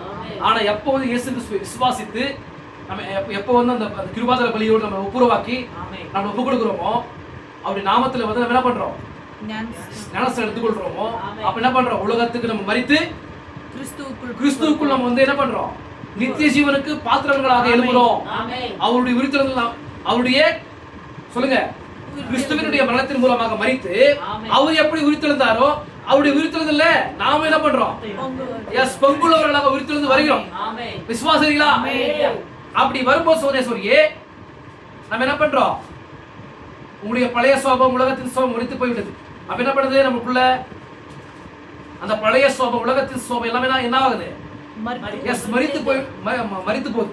நீங்கள் ஒரு புதிய சிருஷ்டியாகி விட்டீர்கள். உங்களுடைய வாஞ்சைகள் தேவன் உங்கள் நாசியிலே சுவாசத்தை ஊதின போது நீங்கள் பிறந்தபோது துவக்கத்தில் கொண்டிருந்த அந்த பழைய ஜீவியத்தின் அந்த பழைய மாம்ச பிரகாரமான சுபாவம் மரித்து விட்டது. எப்போ? கிறிஸ்துவுக்குள் நீங்க மறுபடியும் பிறக்கிற அனுபவத்தை நீங்க என்ன பண்றீங்க? நாமத்தை விசுவாசித்து நீங்க பிறக்கிறீங்க இல்லீங்களா? நீங்க விசுவாசிக்கிறத நான் விசுவாசிக்கிறேன்றத ஞானஸ்தானத்தின் மூலமாக என்ன பண்றீங்க? காண்பிக்கிறீங்க. ஆமா, நான் விசுவாசிக்கிறேன், நான் தேவனை விசுவாசிக்கிறேன்றத வந்து நீங்க ஞானஸ்தானம் எடுக்கும்போது ஆமா நான் நீங்க விசுவாசிக்கிறேன் என்பதற்கு அது அத்தாட்சி. நீங்க விசுவாசிக்கிறேன் என்று சொல்லுது, நீங்க விசுவாசிக்கிற என்று சொல்வதற்கான ஒரு அத்தாட்சி தான்.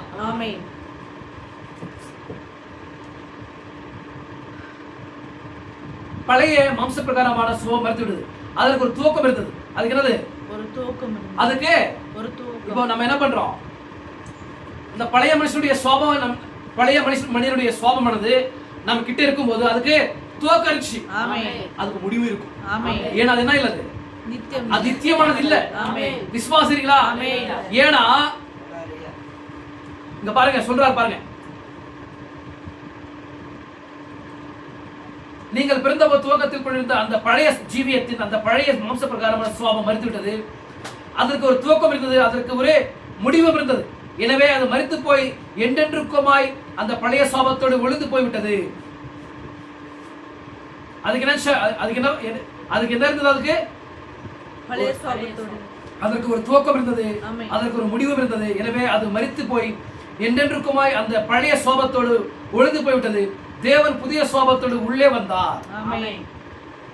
இப்போ தேவன் வந்து உள்ள வரும்போது, அந்த ஜோய் உள்ள வரும்போது, நம்ம மறுபடியும் பிறகு அனுபவத்துக்கு வரும்போது நம்ம என்ன பண்றோம்? நித்திய ஜீவனுக்கு பங்குள்ளவர்களாக மாறுறோம். விசுவாசிக்கிறீங்களா? அப்ப நித்திய ஜீவனுக்கு நம்ம பங்குள்ளவர்களாக மாறும்போது நமக்குள்ள இருக்கிற பழைய சுபாவம் எல்லாம் என்ன ஆகுது? மரித்து போகுது. எஸ், அதுக்கு என்ன இருக்குது? அதுக்கு ஒரு துவக்கம் இருக்குது, அப்புறம் முடிவு இருக்குது. அப்ப எப்ப வந்து முடிவதுக்கு? நாம எஸ், நாம எப்போ வந்து புதிய பிறப்பு வந்து பெற்றுக்கொள்றோமோ அது வரைக்கும் தான் என்ன பண்ணுது? எஸ், அது வேலை செய்யும். அதன் பிறகு என்ன பண்ணாது? அந்த ஒரு வேலையை செய்யாது.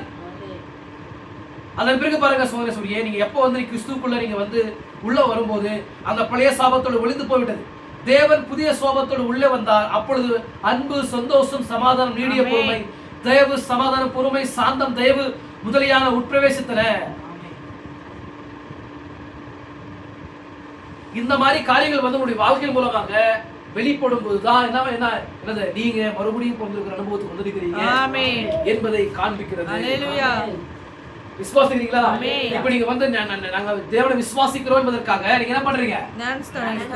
நான் விசுவாசிக்கிறேங்க, நான் விசுவாசிக்கிறேன். விசுவாசிக்கிறது எப்படி நீ காண்பிக்கிற? ஞானஸ்தானம் மூலம் உங்களுடைய கிரியையில காட்டுற. நீ ஞானஸ்தானம் எடுத்துக்கிற, அதுலதான் நான் விசுவாசிக்கிறத காட்டுறேன்.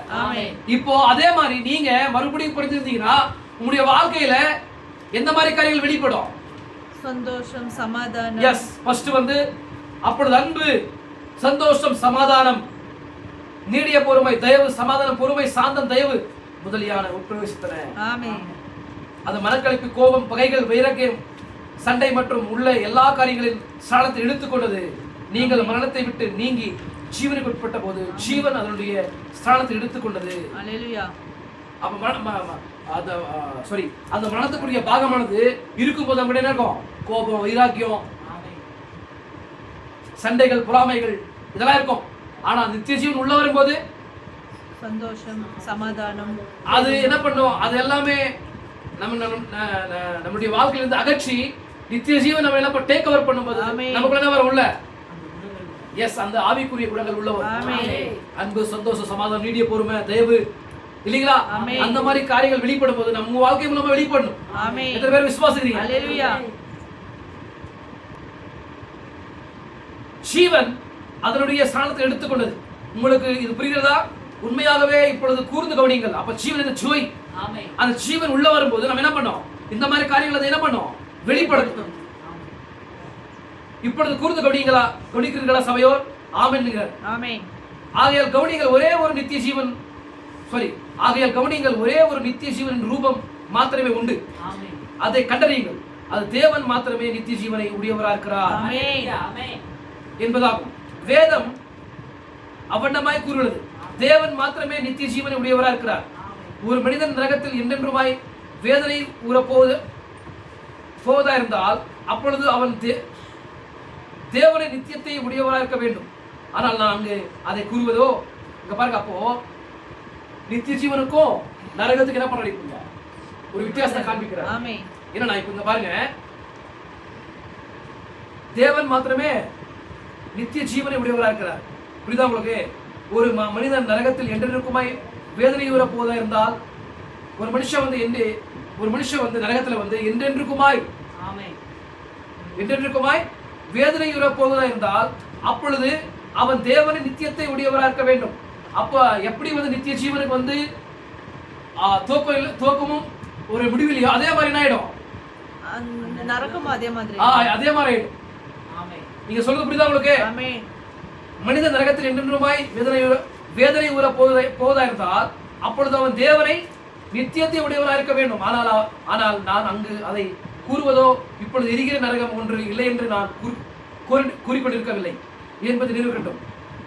நரகம் இல்லைன்ற மாதிரி என்ன பண்ணுறீங்க? நினைக்காது. நரகம் இருக்குது. நரகம் இருக்குது. விசுவாசிக்கிறீங்களா? அக்னியும் கந்தகம் கொண்டு எரிகிற ஒரு நரகம் உண்டு. அங்கே அவர்கள் புழு சாவாமல் அக்னி அவியாமலும் இருக்கும்.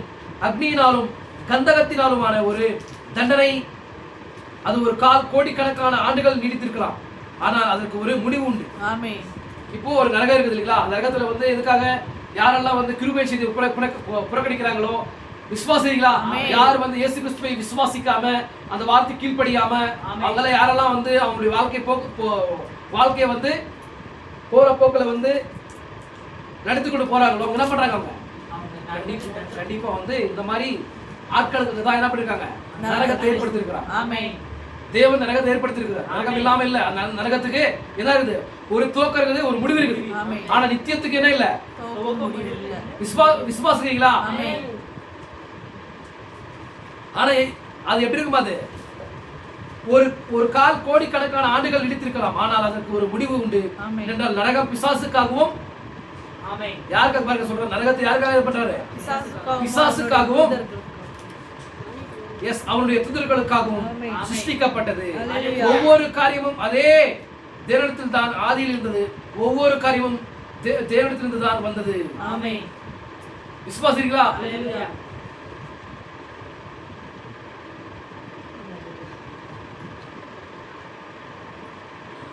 அதன் பின் ஆவியை எடுத்துக்கொண்டால் அது சுத்தமான கலப்படமற்ற தேவனுடைய மகத்தான ஊற்றா இருந்தது. அதிலிருந்து ஒரு தாறுமாறக்கப்பட்ட அன்பு உண்டானது. ஏன்னா என்ன சொல்றாரு இங்க சொல்லுங்க பார்க்கலாம். ஃபர்ஸ்ட் வந்து என்னாச்சு? உண்மையான அன்பின் ஆவியை எடுத்துக்கொண்டால் அது சுத்தமான கலப்படமற்ற தேவனுடைய மகத்தான ஊற்றா இருந்தது. ஆனா ஃபர்ஸ்ட் வந்து பாவம் வருவதற்கு முன்பாக எப்படி உலகம் அன்புல வந்து தேவன் என்ன பண்ணிருந்தாரு? அன்புல வந்து எல்லாவற்றையுமே சிருஷ்டித்து நம்முடைய அன்பினால எல்லாத்தையும் என்ன பண்ணிட்டு இருந்தாரு? அவரு பாதுகாத்துக் கொண்டிருந்தாரு. ஆனா பாவம் எப்ப உள்ள வருதோ அப்பதான் வருது தாறுமாறக்கப்பட்ட. இங்க பாருங்க, அதுல இருந்து ஒரு தாறுமாறக்கப்பட்ட அன்பு உண்டானது. எங்க தாறுமாறக்கப்பட்ட அன்பு எங்க உண்டாச்சு? ஏதேன்ல அந்த சர்ப்பத்தின் மூலமாக அந்த தாறுமாறக்கப்பட்ட அன்பு அங்க என்னாச்சாங்க? உள்ள வந்துச்சு. அதன் பின்னர் அது மானிட அன்பிற்குள்ளாக வந்தது. அதன் பின்னர் அது பாலியல் அன்புக்குள்ளாக வந்தது. அதன் பின்னர் அது மற்ற அன்பிற்குள்ளாக வந்து அப்படியே தொடர்ந்து அது அசுத்தத்திற்குள்ளாக மாறுகிற வரையிலும் தாறுமாறாகி கொண்டே போகிறது. ஆனால் அந்த எல்லா காரியங்களுக்கும் ஒரு துவக்கம் இருந்தது. பார்க்கலாம். இப்ப பாவம் எப்படி வந்துச்சு? பாவத்துக்கு ஒரு ஏதேன்ல துவக்கம் இருக்குது இல்லைங்களா? ஏன்னா ஃபர்ஸ்ட் வந்து நித்தியத்துக்கு துவக்கம் இல்லை. துவக்கம் முடிவில்லை, நித்தியமா. ஆனா நித்தியத்துக்குள்ளதான் என்னது? பாவமானது பிரவேசித்த போது அங்க ஒரு துவக்கம் இருக்குது, முடிவு இருக்குது. நான் சொல்லிட்டு உங்களுக்கு. அப்போ நித்தியத்துக்கு என்ன இல்ல? நித்தியத்துக்கு ஒரு துவக்கம் இல்ல, முடிவு இல்ல, ஸ்டார்டிங் அண்ட் எண்ட் இல்ல. ஆனா இந்த பாவத்துக்கு ஏன்னா பாவம் எங்க உண்டாச்சு? ஏதேன்ல சோதரியே அந்த சர்ப்பத்தின் மூலமாக பிசாசு அவன் கூட நுழைந்து, லூசிபர் நுழைந்து என்ன பண்றான்? அங்க தாறுமாறக்கப்பட்ட அன்பை வெளிப்படுத்தி அங்க தாறுமாறக்கிற ஒரு காரியத்தை கொண்டு வரான். தாறுமாறக்கிற ஒரு அன்பை வெளிப்படுத்தி அவன் என்ன பண்றான்? தாறுமாறக்கிற ஒரு நிலையை வந்து அங்கிருந்து கொண்டு வரான். அப்ப அதுக்கு என்ன இருக்குது? அதுக்கு ஒரு ஸ்டார்டிங் இருக்குது, ஒரு துவக்கம் இருக்குது. அப்ப துவக்கம் இருக்கும்போது அதுக்கு முடிவு இருக்குது. ஆமென். விசுவாசிக்கிறீங்களா? ஹalleluya.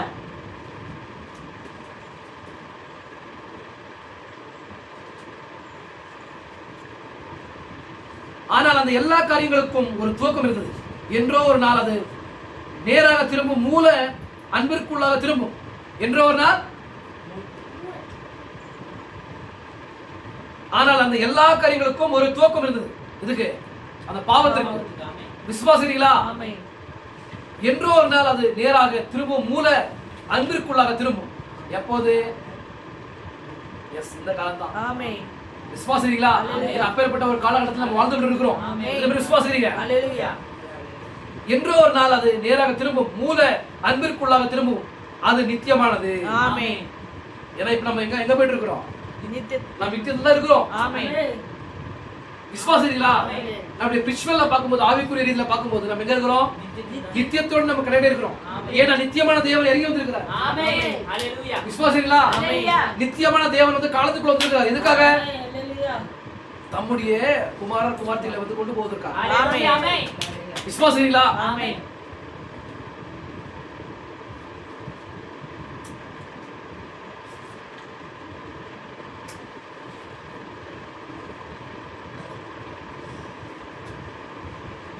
அது நித்தியமானது. அங்கு இச்சை, மானிட அன்பு, உணர்ச்சிகரமான அன்பு, அந்த எல்லா அன்புகளுமே ஓய்ந்து போய்விடும். இப்ப இந்த உலகத்துல இருக்கிறீங்களா? அன்பு இருக்கிறீங்களா? ஆமென். எதிர்பார்க்கிற ஒரு அன்பு, பீலியோ அன்பு, இதெல்லாம் என்ன ஆகும்? ஒரு நாள் ஒளிந்து போகும். அந்த அன்பு வரும்போது எல்லாமே என்ன ஆகும்? ஆமென். ஒழிந்து போகின்றார். விசுவாசிகளா? அன்பானது பூர்ணம். கர்த்தருக்கு ஸ்தோத்திரம் பண்ண ஒரு வார்த்தை இருக்கிறீங்களா? நிறைவானது வரும்போது குறைவானது எல்லாமே கடந்து போகும். ஆமென். அப்ப நிறைவானவர் யாரு? தேவன். இவர்தான். ஆமென். பெர்ஃபெக்ட் அன்பு, பெர்ஃபெக்ட் லவ். ஹalleluya. அந்த பெர்ஃபெக்ட்ல வரும்போது கரெக்டட் லெவல் என்ன ஆகும்? போய்டும். எல்லாம் ஒழிந்து போகும். விசுவாசிக்கிறீங்களா? ஆமென். இந்த எல்லா பாவனை, விசுவாச நம்பிக்கைகளும் ஒழிந்து போய்விடும். ஆமென். ஒரே ஒரு உண்மையான விசுவாசம் தான் உண்டு, மற்ற யாவும் ஒழிந்து போய்விடும். ஆமென். அவைகள் இந்த உண்மையான ஊட்டிலிருந்து தாறுமாறக்கப்பட்டவர்களா இருந்தன. ஆமென். ஏன்னா பிசாசு எப்பவும் என்ன பண்றது? தேவன் சிருஷ்டிப்பில வந்தா தாறுமாறாக்குறது. ஆமென். தேவனுடைய சிருஷ்டிப்பில வந்தா என்ன பண்ணுவாங்க? அதோட மிக்ஸ் பண்றது. ஆமென். நான் சொல்றது புரியுதா உங்களுக்கு? அவன் மிக்ஸ் பண்ணும்போது வேற ஒரு காரியம் வருது. இப்ப புலியோட புலிதான் சேரணும், ஆண் புலியோட பெண் புலி தான் சேரணும். ஆனா பெண் புலியோட சிங்கத்தை விடும்போது அதுதான் பிசாசு பண்ற காரியம். ஆமென். அப்போ அந்த அந்த ஏதேன்ல வந்து சர்ப்பம் இருந்துச்சு. சர்ப்பத்துக்கு தான் என்னது? அந்த மாதிரி ஒரு காரியம். ஆமென். விசுவாசிக்கலாம். மனிதனுக்கு தான் அந்த அப்பேற்பட்ட காரியம் இல்ல. அவன் உரைக்கப்படுற வார்த்தைகளை என்ன பண்ணிருக்கணும்? எப்படி தேவன் உரைக்கப்பட்ட வார்த்தையினால ஆதாமை ஏவாளை கொண்டு வந்தாரோ, உரைக்கப்படுற வார்த்தையினால அநேகமான காரியங்களை வந்து சிருஷ்டித்தாரோ, உரைக்கப்படுற வார்த்தையினால ஜீசஸ் வந்தாருல பூமிக்கு. அப்படிதான் தம்முடைய சந்ததியை வந்து கொண்டு வரணும்ன்ற மாதிரி அவர் என்ன பண்ணிருந்தாரு? பிளான்ல வச்சிருந்தாரு.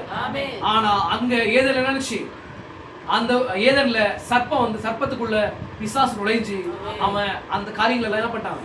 தாறுமாறாக்கிற ஒரு நிலை கொண்டு வந்தான். தாறுமாறாக்கிற அன்பை வந்து வெளிப்படுத்தான். விசுவாசிங்களா? அப்பதான் பாவமானது துவங்கணும். அப்போ பாவமானது வந்து துவங்கும் போது அதுக்கு ஒரு முடிவு இருக்குது. அப்போ பாவமானது துவங்கும் போது ஒரு முடிவு இருக்கும் போது அப்ப யாரெல்லாம் பாவம் செய்யறாங்களோ அவங்களுக்காக தான் நரகமும் என்னாச்சு? அது ஸ்டார்ட் ஆச்சு. விசுவாசிங்களா? அப்ப யாரெல்லாம் பாவம் செய்யறாங்களோ அப்ப அவங்களுக்காக தான் ஏற்படுத்தப்பட்ட நரகமா இருக்குது. அப்போ அதுக்கும் என்ன இருக்கு? ஒரு துவக்கம் இருக்குது, ஒரு முடிவு இருக்குது. எத்தனை பேர் புரிஞ்சு?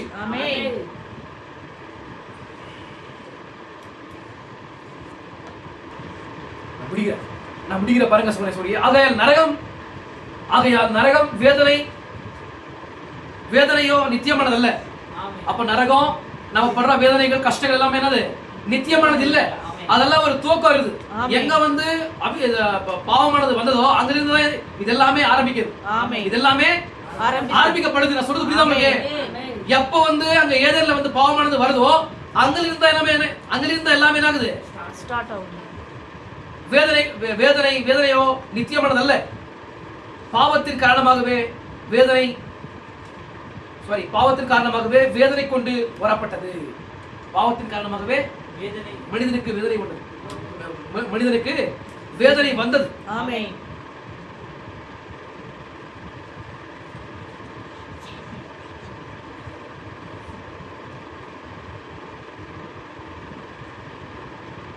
பாவத்தின் காரணமாகவே வேதனை கொண்டு வரப்பட்டது.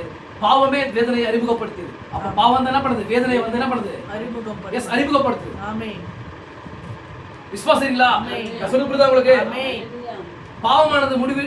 பாவமானது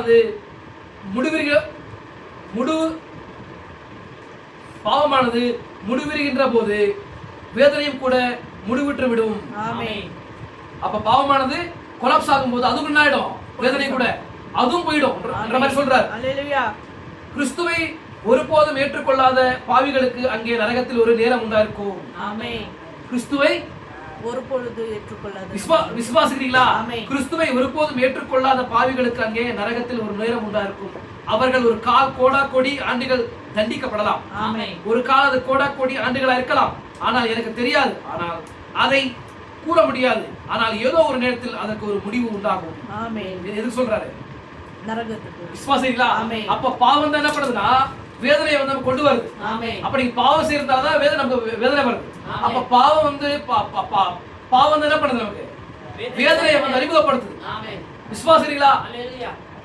ஆனா பாவத்துக்கு ஒரு துவக்கம் இருக்கும்போது அப்போ நமக்கு வர்ற வியாதிகளும் நமக்கு வர்ற கஷ்டங்களுக்கும் ஒரு துவக்கம் இருக்குது.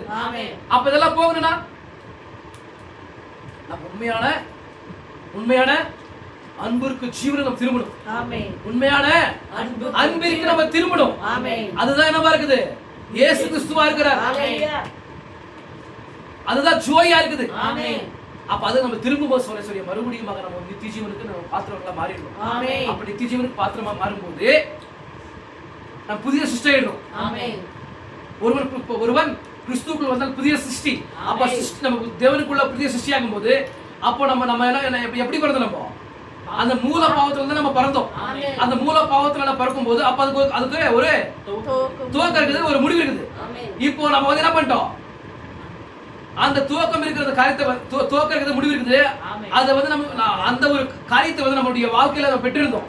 ஆனா மறுபடியும் நம்ம வந்து அந்த நித்திய ஜீவனை பெற்றுக்கொள்ளும் போது, அந்த கலப்படம் இல்லாத அன்பை பெற்றுக்கொள்ளும் போது, அந்த ஜோயை பெற்றுக்கொள்ளும் போது, அந்த நித்திய ஜீவனானது உள்ள வரும்போது அந்த துவக்கமும் முடிவு இருக்குது பாருங்க. அது நம்மளை விட்டு அகன்று போயிடும். நம்மளை விட்டு வெளியே போயிடும். விசுவாசிகளா? நான் சொல்லிட்டு உங்களுக்கு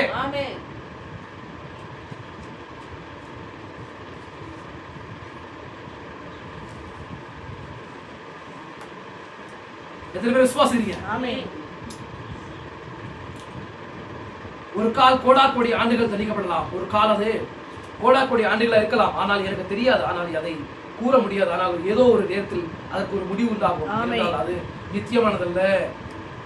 இப்பொழுது நாம் பூர்ணமாகுதலை நோக்கி தொடர்ந்து செல்ல போகிறோம். இப்பொழுது நாம் சிதிக்குள்ளாக செல்லும் போது கவனிங்க. எத்தனை பேர் விசுவாசிக்கிறீங்க? புரிச்சா உங்களுக்கு? அப்போ நித்தியத்துக்கும் நரகத்துக்கும் வித்தியாசம் உங்களுக்கு புரிச்சா உங்களுக்கு? அப்ப தேவனுக்கும் பிசாசுக்கும் பிரிச்சா? அப்ப பாவம் எங்க வந்துச்சு? பாவமானது எங்க ஆரம்பிக்கப்பட்டது? எங்க?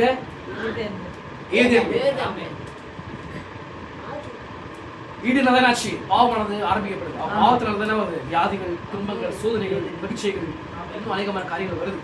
விசுவாசிங்களா? அப்போ அதெல்லாமே அதுக்கு எல்லாத்துக்குமே ஒரு துவக்கம் இருக்கு. விசுவாசிங்களா? அப்ப துவக்கம் இருக்கும்போது கண்டிப்பாக அதுக்கு முடிவு இருக்கும். அப்ப அந்த பாவத்தினாலதான் அப்ப யாரெல்லாம் பாவம் செய்யறாங்களோ அவங்க அழிக்கிறதுக்காக தான் நரகமானது ஏற்படுத்தப்படுது. அப்ப அது கூட அதுக்கும் துவக்கம் இருக்குது. அப்ப துவக்கம் இருக்கும்போது முடிவு இருக்கும். புரியுதா உங்களுக்கு? அது யாருக்காக உண்டாக்கப்படுது நரகம்? எஸ், விசுவாசி யாருக்காக? சாத்தானுக்கும் அவனுடைய தூதர்கள். சாத்தானுக்கும் அவனுடைய தூதர்களுக்காக உண்டாக்கப்பட்ட நரகமா இருக்குது.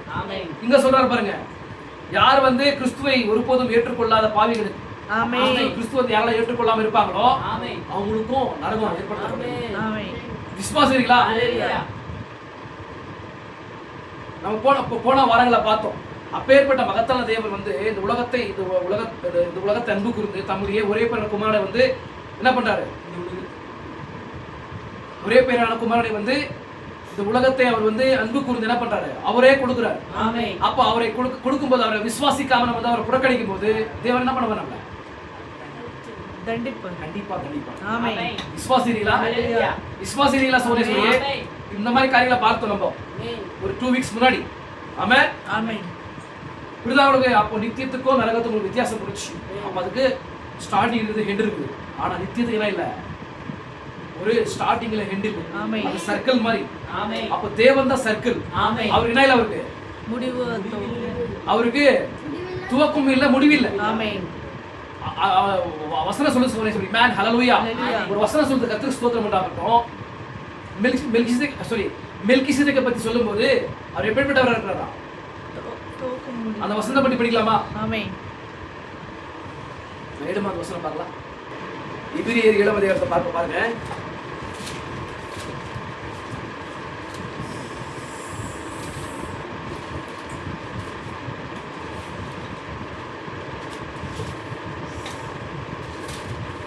பாருங்க, இவன் தகப்பனும் தாயும் வம்சம் எல்லாரும் இல்லாதவன் யாரு? மெல்கிசேதேக். எஸ். இந்த மெல்கிசேதேக்கு என்ன இல்ல, வம்சவரலாறு. எஸ். இவன் தகப்பனும் தாயும் வம்சம் எல்லாரும் இல்லாதவன். இவன் நாட்களின் துவக்கும் ஜீவனின் முடியவனாயிராமல் தேவனுடைய குமாரனுக்கு ஒப்பானவராய் என்றென்றுக்கும் ஆசிரியராக இருந்திருக்கிறார். ஆமென். அப்ப இவனுக்கு என்ன இல்ல, இவருக்கு தாய் தகப்பன் இல்ல, துவக்கும் முடிவு இல்ல, வம்சம் வரலாறு இல்லை. அப்ப யாரா இருக்க முடியும்? தேவன். எஸ். அப்போ வந்து தேவனா இருக்க முடியும். ஆமென். தேவனாக தான் இருக்க முடியும். ஆமென். அவர் நித்தியமானவரா இருக்க முடியும். விசுவாசிக்கிறீங்களா? அப்போ அவருக்கு என்ன இல்ல, தேவன் அர்த்தம் என்ன? எஸ், நித்தியம். ஆமென். அவர் நித்தியமா இருக்கிறார். ஹalleluya. விசுவாசிக்கிறீங்களா? அப்போ அவர் எப்பேற்பட்டவரா இருக்கிறார்? அவர் வந்து எஸ், அன்பாகவே இருக்கிறார். நான் சொல்றது புரியுதா உங்களுக்கு? அப்ப நம்ம 2 காரியங்களை பார்த்தோம். என்ன காரியங்களை பார்த்தோம்?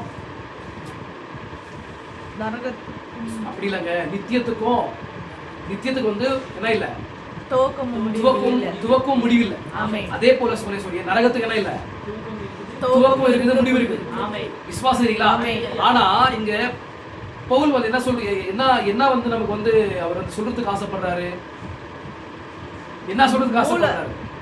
நீங்க இந்த மூல உபதேசங்களை விட்டு பூரணராகும்படி என்ன போங்க, கடந்து போங்கன்ற மாதிரி சொல்றாரு. பெர்ஃபெக்ஷனா நிலைக்கு இன்னும் போங்க. இன்னும் நீங்க என்ன பண்ணி எப்படி இருக்க கூடாதீங்க, பால் குடிக்கிற குழந்தைகளை போல இராமல் நீங்க என்ன பண்ணுங்க, நீங்க பலமான ஆகாரத்தை புசிக்கிற பெரியவர்களை போல நீங்க என்ன பண்ணுங்க, நீங்க நடந்து கொள்ளுங்கன்ற மாதிரி சொல்றாரு. விசுவாசிக்கிறீங்களா? கர்த்தருக்கு ஸ்தோத்திரம் உண்டாகட்டும். ஆமென். அப்ப நம்ம வந்து இப்ப நம்ம பார்த்த விஷயம் எல்லாமே இதெல்லாமே அப்படிது. இப்ப நம்ம பார்த்த விஷயம் எல்லாமே இதெல்லாமே எப்படின்னா அஸ்திபாரமான உபதேசங்களா இருக்கு. விசுவாசிக்கிறீங்களா? அஸ்திபாரமான உபதேசம் தான் இது. ஆனா இது என்னவா இருக்குது? இது பூர்ணனாகும்படி நீங்க என்ன கடந்து போன்றாரு. அவர் பூர்ண நம்ம எப்படி வந்து எப்படி வந்து நம்ம வந்து பூர்ணனா இருக்க முடியும் என்பதற்கான ஒரு விளக்கத்தை நான் கொடுத்தேன் உங்களுக்கு. நான் சொல்றது புரியுதா உங்களுக்கு? நீங்க பூர்ணனாகும்படி நீங்க என்ன பண்ணுங்க, கடந்து போங்கன்ற மாதிரி சொன்னாரா? அப்போ ஒரு மனுஷன் வந்து பாவத்துல பிறந்து அக்கிரமத்துல உருவாகி பொய் பேசுகிறவர்களாக இந்த உலகத்துக்கு வரும்போது நல்லது என்று சொல்லத்தக்க ஒரு காரியம் இடத்தில் இல்லாத இருக்கும்போது நம்ம எப்படி பூரணராக முடியும்? எப்படி பூரணராக முடியும்னா கிறிஸ்துவின் மூலமாக தான் பூரணராக முடியும். விசுவாசிக்கிறீங்களா? அப்போ கிறிஸ்துவுக்குள்ள என்ன இருக்குது? என் வசனத்தை கேட்டு என்னை அனுப்பினவரை விசுவாசிக்கிறவன் எவனோ அவனுக்கு நித்திய ஜீவன் உண்டு. விசுவாசிக்கிறீங்களா? விசுவாசிக்கிறீங்களா? அப்ப அதுதான் சொல்லி அதுதான் ஜோயா இருக்குது. அதுதான் நித்திய ஜீவனா, அதுதான் நித்திய ஜீவனா இருக்குது, ஜோயா இருக்குது. அதுதான் என்னவா இருக்குது? சொல்லுங்க, என்னவா இருக்குது? நான் சொல்றது புரியுதா உங்களுக்கு? அதுதான் என்னவா இருக்குது? நித்திய ஜீவனா இருக்குது. நான் சொல்றது என்னையே நீங்க என்ன பண்றீங்கன்னா மறந்து போகிற மாதிரி செஞ்சிருக்கீங்க. ஏன்னா நீங்க பதில் சொல்ல மாட்டீங்க. அதெல்லாம் நான் மறந்து போயிடும். புரியுதா உங்களுக்கு? அப்ப அதுக்கு என்ன இல்ல, நித்தியத்துக்கு துவக்கம் முடிவு இல்ல. அப்ப நம்ம பூர்ணராகிறது எப்படி? கிறிஸ்துவுக்குள்ள தான் பூர்ணமா கிறிஸ்துவுக்குள்ள நாம வந்து என்ன ஆகிறோம்? பர்ஃபெக்டான ஒரு நிலைக்கு நம்ம உருவாகிறோம். விசுவாசிக்கிறீங்களா? அப்ப பூர்ணராகிறோம். அப்ப பூர்ணராகிறது எப்படின்னா நம்மளால முடியாது. அப்ப கிறிஸ்துவினுடைய கிருபையின் மூலம் என்ன பண்றோம்? பூர்ணராகிறோம். எப்படி பூர்ணராகிறோம்? எப்படி நான் சொல்றேன்,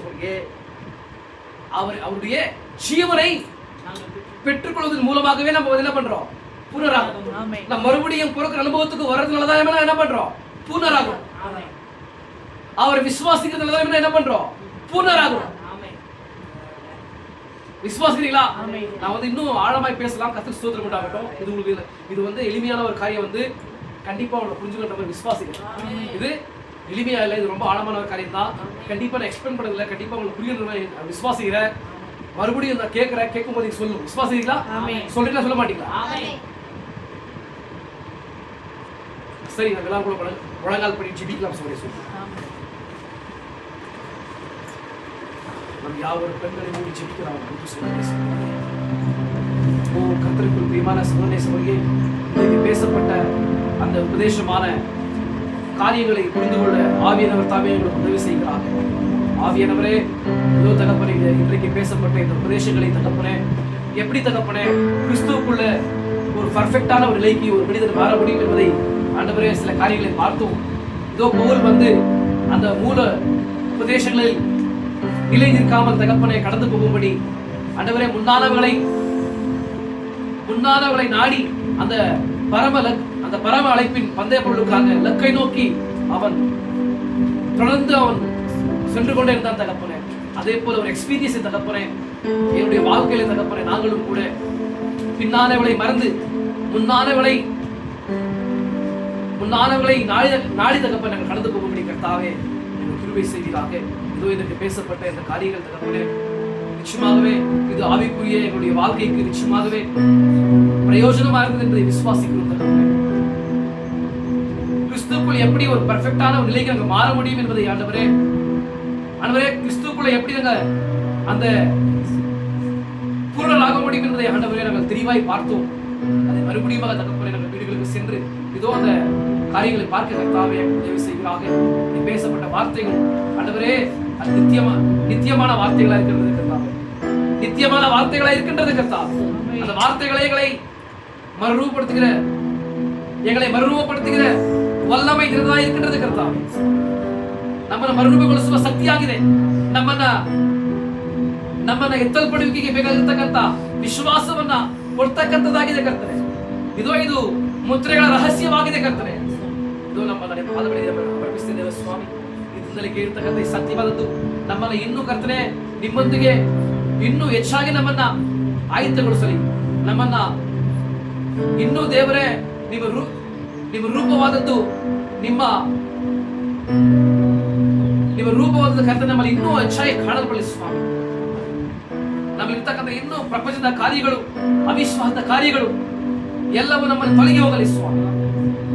ದೇವರೇ ಬಂದಿರ್ತಕ್ಕಂಥ ಒಬ್ಬೊಬ್ಬರ ಸ್ವಾಮಿ ನಿಮ್ಮ ಪಾದಗಳಿಗೆ ನಮ್ಮನ್ನು ಸಮರ್ಪಿಸುತ್ತಿದ್ದೇವೆ ಸ್ವಾಮಿ. ಸೋನೆ ಇದರಿಂದಲೇ ಖಂಡಿತವಾಗಲೂ ನಿಮಗೆ ಪ್ರಯೋಜನವಾದ ಒಂದು ವಾಕ್ಯವನ್ನು ದೇವರು ಮಾತನಾಡಿದ್ದಾರೆ ಅಂತ ಹೇಳಿ ವಿಶ್ವಾಸ ಮಾಡಿ, ಅಪ್ಪ ನನಗೆ ಪ್ರಯೋಜನವಾದ ಒಂದು ವಾಕ್ಯವನ್ನು ಮಾತನಾಡಿದ್ದೀರಾ ದೇವರೇ. ಇನ್ನೂ ದೇವರೇ ನಾವು ಅರ್ಥ ಮಾಡ್ಕೊಳ್ತಕ್ಕಂಥ ಒಂದು ರೀತಿಯಲ್ಲಿ ನಮ್ಮ ಹೃದಯವನ್ನ ದೃಢಗೊಳಿಸು ಕರ್ತನೆ. ನಾವು ಬಂದು ಕುಳಿತು ಕರ್ತನೆ ಏನು ಅಂತ ಕುಳಿತುಕೊಳ್ಳಿದ್ರೆ ವಾಕ್ಯವನ್ನು ಹೇಳುವಾಗ ಅದನ್ನ ದೇವರೇ ಗ್ರಹಿಸಿಕೊಳ್ತಕ್ಕಂಥ ಶಕ್ತಿಯನ್ನ ಪವಿತ್ರಾತ್ಮ ನಮಗೆ ದಯಪಾಲಿಸಿ ಎಂಬುದಾಗಿ ಕೇಳಿ ಸ್ವಾಮಿ. ಈ ಸತ್ಯಗಳೇ, ಈ ರಹಸ್ಯಗಳೇ ನಿಮ್ಮನ್ನ ನಿತ್ಯ ಜೀವಕ್ಕೆ ಪಾಚಿತರಾಗಿ ಮಾರ್ಪಡಿಸುತ್ತದೆ. ಆ ಕರ್ತನ ರಾಜ್ಯಕ್ಕೆ ನಿಮ್ಮನ್ನ ಮರುರೂಪಗೊಳಿಸಿ ಅದು ನಿಮ್ಮನ್ನ ಕರ್ಕೊಂಡು ಹೋಗುತ್ತೆ ಸ್ವಾಮಿ. ಅದರ ಶಕ್ತಿ ಉಳ್ಳದ್ದು ಈ ವಾಕ್ಯಗಳು, ಶಕ್ತಿ ಉಳ್ಳದ್ದು ಈ ರಹಸ್ಯಗಳು. ದೇವರೇ ಸ್ವರ್ಗದಲ್ಲಿ ದೇವರೇ ಇದೋ ಈ ಮಕ್ಕಳಿಗೆ ದೇವ ಸ್ವಾಮಿ ಇಲ್ಲಿ ಮಾತನಾಡತಕ್ಕಂಥ ಒಂದು ಸತ್ಯವಾದ ಖಂಡಿತವಾಗಲೂ ಅರ್ಥವಾಗಿದೆ ಅಂತ ಹೇಳಿ ವಿಶ್ವಾಸ ಮಾಡ್ತೀನಿ. ಅಲ್ಪ ಸೇವಕರು ಕರ್ತನೆ ಕರದಲ್ಲಿ ನಮ್ಮನ್ನು ಬಿಸ್ಕೊಡ್ತೀನಿ ಕರ್ತನೆ. ಇದೋ ದೇವರೇ ಇವರು ಏನಕ್ಕೆಲ್ಲ ಬೇಡ್ಕೊಳ್ತಾ ಇದ್ದಾರೆ, ಏನಕ್ಕೆಲ್ಲ ನಿಮ್ಮ ಮುಖವನ್ನು ದೃಷ್ಟಿಸಿ ನೋಡ್ತಿದ್ದಾರೋ, ಏನಕ್ಕೆಲ್ಲ ನಿಮ್ಮ ಸಮ್ಮುಖವನ್ನು ಹುಡುಕ್ತಾ ಇದ್ದಾರೆ ದೇವರೇ, ಆ ಕಾರ್ಯವನ್ನು ಅವರು ದಯಪಾಲಿಸು ಸ್ವಾಮಿ. ಒಬ್ಬೊಬ್ಬರಿಗೆ ಕರ್ತನೆ ಸಮಾಧಾನವನ್ನ, ಸಂತೋಷವನ್ನ, ಆರೋಗ್ಯವನ್ನ ದಯಪಾಲಿಸ್ತೀವಿ. ತಮ್ಮ ಜೀವನದಲ್ಲಿ ಇರ್ತಕ್ಕಂಥ ಎಲ್ಲಾ ಕಳವಳಗಳನ್ನ, ವೇದನೆಗಳನ್ನ ಎಲ್ಲ ನೀಗಿಸಿ ಕರ್ತನೆ ಸಮಾಧಾನವನ್ನ, ಸಂತೋಷವನ್ನ ದಯಪಾಲಿಸು ಸ್ವಾಮಿ. ಅಪ್ಪ ನೀನು ವಾಕ್ಯ ಹೇಳ್ತಕ್ಕಂತನೆ ನಿನ್ನನ್ನು ನಂಬಿ ಬರ್ತಕ್ಕಂಥ ಜನಗಳನ್ನ ನೀನು ನಾಚಿಕೆ ಪಡಿಸಲ್ಲ ಸ್ವಾಮಿ. ನಿನ್ನ ವಿಶ್ವಾಸಿ ನೀನು ನಂಬಿ ಬರ್ತಕ್ಕಂಥ ಜನಗಳ ಜೀವನದಲ್ಲಿ ನೀನು ದೇವರೇ ನಾಚಿಕೆ ಪಡಿಸುವುದಿಲ್ಲ ಅಂತ ಹೇಳಿದ ಸ್ವಾಮಿ. ಸ್ವಾಮಿ ಈ ಸಮಯದಲ್ಲಿ ಪ್ರೀತಿಯ ಸಹೋದರಿ ನೀನು ಹುಡುಕಿ ಬಂದಿದ್ದಾಳೆ, ಆ ಚಿಕ್ಕ ಮಗಳಿಂದ ಹುಡುಕಿ ಬಂದಿದ್ದಾಳೆ ಕರ್ತನೆ. ಅವ್ರ ಜೀವನದಲ್ಲಿ ಇರ್ತಕ್ಕಂಥ ಎಲ್ಲಾ ಕಳವಳಗಳನ್ನ, ವೇದನೆಗಳನ್ನ ಅಗಲಿಸಿ ಕರ್ತನೆ ನಿತ್ಯ ಸಮಾಧಾನವನ್ನ, ಸಂತೋಷವನ್ನ, ಒಂದು ಆಶ್ಚರ್ಯವಾದ ಒಂದು ಕೃಪೆಯನ್ನ ಮಗಳನ್ನ ಹಿಂಪಾಲಿಸಿ ಸ್ವಾಮಿ. ಆಶ್ಚರ್ಯವಾದ ಕೃಪೆಯಿಂದ ಮಗಳನ್ನು ತುಂಬಿಸು ಸ್ವಾಮಿ. ಆ ಮಗಳಿಗಿರ್ತಕ್ಕಂಥ ವೇದನೆಗಳು, ಕಷ್ಟಗಳು, ಕಣ್ಣೀರನ್ನ ದೇವರೇ ನೀನೇ ನೀಗಿಸಿ ಕರ್ತನೆ ಸಮಾಧಾನವನ್ನು, ಸಂತೋಷವನ್ನು, ಆರೋಗ್ಯವನ್ನು ದಯಪಾಲಿಸು ಅಪ್ಪ. ಏನಕ್ಕೆಲ್ಲ ಆ ಸ್ತ್ರೀ, ಆ ಮಗಳು ಕರ್ತನೆ ವೇದನೆಗೊಳ್ತಿದ್ದಾಳೋ ನಾವು ಅರ್ತಿಲ್ಲ ಸ್ವಾಮಿ, ನಾವು ಮನುಷ್ಯರು ಸ್ವಾಮಿ. ಆದ್ರೆ ನೀನು ಅಂತರಾಳವನ್ನ, ನೀನು ಮೇಸಿಯನು ಕರ್ತನೆ, ಮೆಸ್ಸಯ್ಯನು ಸ್ವಾಮಿ. ನೀನು ಹೃದಯ ರಹಸ್ಯವನ್ನ ಅರಿತಿರ್ತಕ್ಕಂಥ ದೇವರು ಸ್ವಾಮಿ. ಇದು ಆ ಮಗಳನ್ನ ಆಶೀರ್ವದಿಸಪ್ಪ. ಆ ಮಗಳಿಗೆ ನಿತ್ಯ ಸಮಾಧಾನವನ್ನು ದಯಪಾಲಿಸು, ನಿನ್ನಲ್ಲಿ ವಿಶ್ವಾಸ ಭಾಗ್ಯವನ್ನು ದಯಪಾಲಿಸು ದೇವರೇ. ಕುಟುಂಬವನ್ನ ದಯಪಾಲಿಸು ದೇವರೇ. ಆ ಮಗಳನ್ನ ಅರ್ಥ ಮಾಡ್ಕೊಳ್ತಕ್ಕಂಥ ಪ್ರಕಾರವಾಗಿ ಆ ಮಗಳನ್ನ ಮಾರ್ಪಡಿಸು. ಅವಳ ಜೀವಿತವಾದ ಒಂದು ಬ್ಲೆಸ್ಸಿಂಗ್ ಆದ ಒಂದು ಕುಟುಂಬವಾಗಿ ಮಾರ್ಪಡಿಸು ಸ್ವಾಮಿ. ಆ ಮಗಳು ಏನಕ್ಕಾಗಿ ಬೇಡ್ಕೊಳ್ತಾ ಇದ್ದಲ್ಲ ಸ್ವಾಮಿ, ಆ ಕಾರ್ಯವನ್ನ ದಯಪಾಲಿಸಪ್ಪ. ನಿಮ್ಮಿಂದ ಸಾಧ್ಯಪ್ಪ, ನಿಮ್ಮಿಂದ ಸಾಧ್ಯವಾಗಿರ್ತದೆ ಯಾವುದೂ ಇಲ್ಲ ಸ್ವಾಮಿ. ಆ ಮಗಳನ್ನ ಒಂದ್ಸಾರಿ ನೆನೆಸ್ಕೋಕರ್ತದೆ. ಆ ಮಗಳ ಪಾಪಗಳನ್ನ, ಅಕ್ರಮಗಳನ್ನ, ನಿರ್ದೋಷಗಳನ್ನ ಸ್ವಾಮಿ ನಿನ್ನ ರಕ್ತದಿಂದ ತೊಳೆದು ಸ್ವಾಮಿ ಅಗಲಿಸಪ್ಪ. ಯಾಕಂದ್ರೆ ಆ ಮಗಳು ಸ್ವಾಮಿ ಅಪ್ಪ ನಿನ್ನ ಪರಿಪೂರ್ಣ ಚಿಂತೆಯಲ್ಲಿ ಅವಳು ಪರ್ಫೆಕ್ಟ್ ಆಗಿದ್ದಾಳೆ. ಆದ್ರೆ ಈ ಭೂಮಿಯಲ್ಲಿ ಸೈತಾನ ಹತ್ರವಾದ ಒಂದು ಕಾರ್ಯವನ್ನ ನಮ್ಮನ್ನ ಮಾಡುವ ಹಾಗೆ ಮಾರ್ಪಡಿಸ್ತಾನೆ ಅಪ್ಪ. ನಮ್ಮನ್ನು ಮಾರ್ಪಡಿಸಪ್ಪ. ಇದರಿಂದಲೇ ಕರ್ತನೆ ಆ ಚಿಕ್ಕ ಮಗಳಿಗೆ ಸ್ತೋತ್ರ ಕರ್ತನೆ. ಇದು ಈ ಸ್ಥಳವನ್ನ ಹುಡುಕಿ, ಯೇಸು ಕ್ರಿಸ್ತನ ಹುಡುಕಿ, ಯೇಸು ಕ್ರಿಸ್ತನ ರಾಜ್ಯವನ್ನ ಹುಡುಕಿ ಅಪ್ಪ ಆ ಮಗಳಿಗೆ ಬಂದಿದ್ದಾರಪ್ಪ. ಆ ಮಗಳ ಜೀವಿತವನ್ನ ನೀನು ಆಶೀರ್ವದಿಸಪ್ಪ. ಆ ಮಗಳಿಗೆ ಶಾಂತಿ, ಸಮಾಧಾನ ದಯಪಾಲಿಸು. ಆ ಮಗಳ ಮೂಲಕವಾಗಿ ಅವರ ಮನೆಯಲ್ಲಿ ಸಮಾಧಾನ ಉಂಟಾಗಲಿ, ಸಂತೋಷ ಉಂಟಾಗಲಿ ಆ ಮಗಳಿಗೆ ಸ್ವಾಮಿ. ಅಪ್ಪ ಈ ಸಮಯದ ಸಂದೇಶವನ್ನ, ಪ್ರತ್ಯಕ್ಷತೆಯನ್ನ ದಯಪಾಲಿಸು. ಈ ಸಮಯದ ಸಂದೇಶ ನಿಜವಾದ ಸಂದೇಶ. ವಿಲಿಯಂ ಮರಿಯನ್ ಬ್ರೆನ್ನಾನ್ ಈ ಸಮಯದ ಪ್ರವಾದಿ ಅಂತ ಹೇಳಿ ಕರ್ತನೆ ಆ ಮಗಳ ವಿಶ್ವಾಸ ಹಾಗೆ ಆ ಮಗಳ ಹೃದಯದಲ್ಲಿ ಮಾತನಾಡಿಸು. ಬಂದಿರ್ತಕ್ಕಂಥ ಒಬ್ಬೊಬ್ಬರನ್ನು ದೇವರೇ ವಿಶೇಷ ವಿಧವಾಗಿ ಆಶೀರ್ವದಿಸು. ಒಬ್ಬೊಬ್ಬರಿಗೆ ಸಮಾಧಾನವನ್ನ, ಸಂತೋಷವನ್ನು, ಆರೋಗ್ಯವನ್ನು ದಯಪಾಲಿಸು. ಏನಕ್ಕಾಗಿ ಅವರು ಬೇಡ್ಕೊಳ್ತಿದ್ದಾರೋ ಆ ಕಾರ್ಯದ ಮೂಲಕವಾಗಿ ನೀನು ನೆರವೇರಿಸಿ ಮಹಿಮೆ ಎಲ್ಲ ಸ್ತುತಿ, ಘನಮಾನ, ಮಹಿಮೆಗಳನ್ನ ನಮಗೆ ಹೆಸರಿಸುತ್ತಾ ನಸರತನದ ಯೇಸು ಕ್ರಿಸ್ತನ ನಾಮದಲ್ಲಿ ಬೇಡುತ್ತೇವೆ ನಮ್ಮ ಒಳ್ಳೆಯ ತಂದೆ.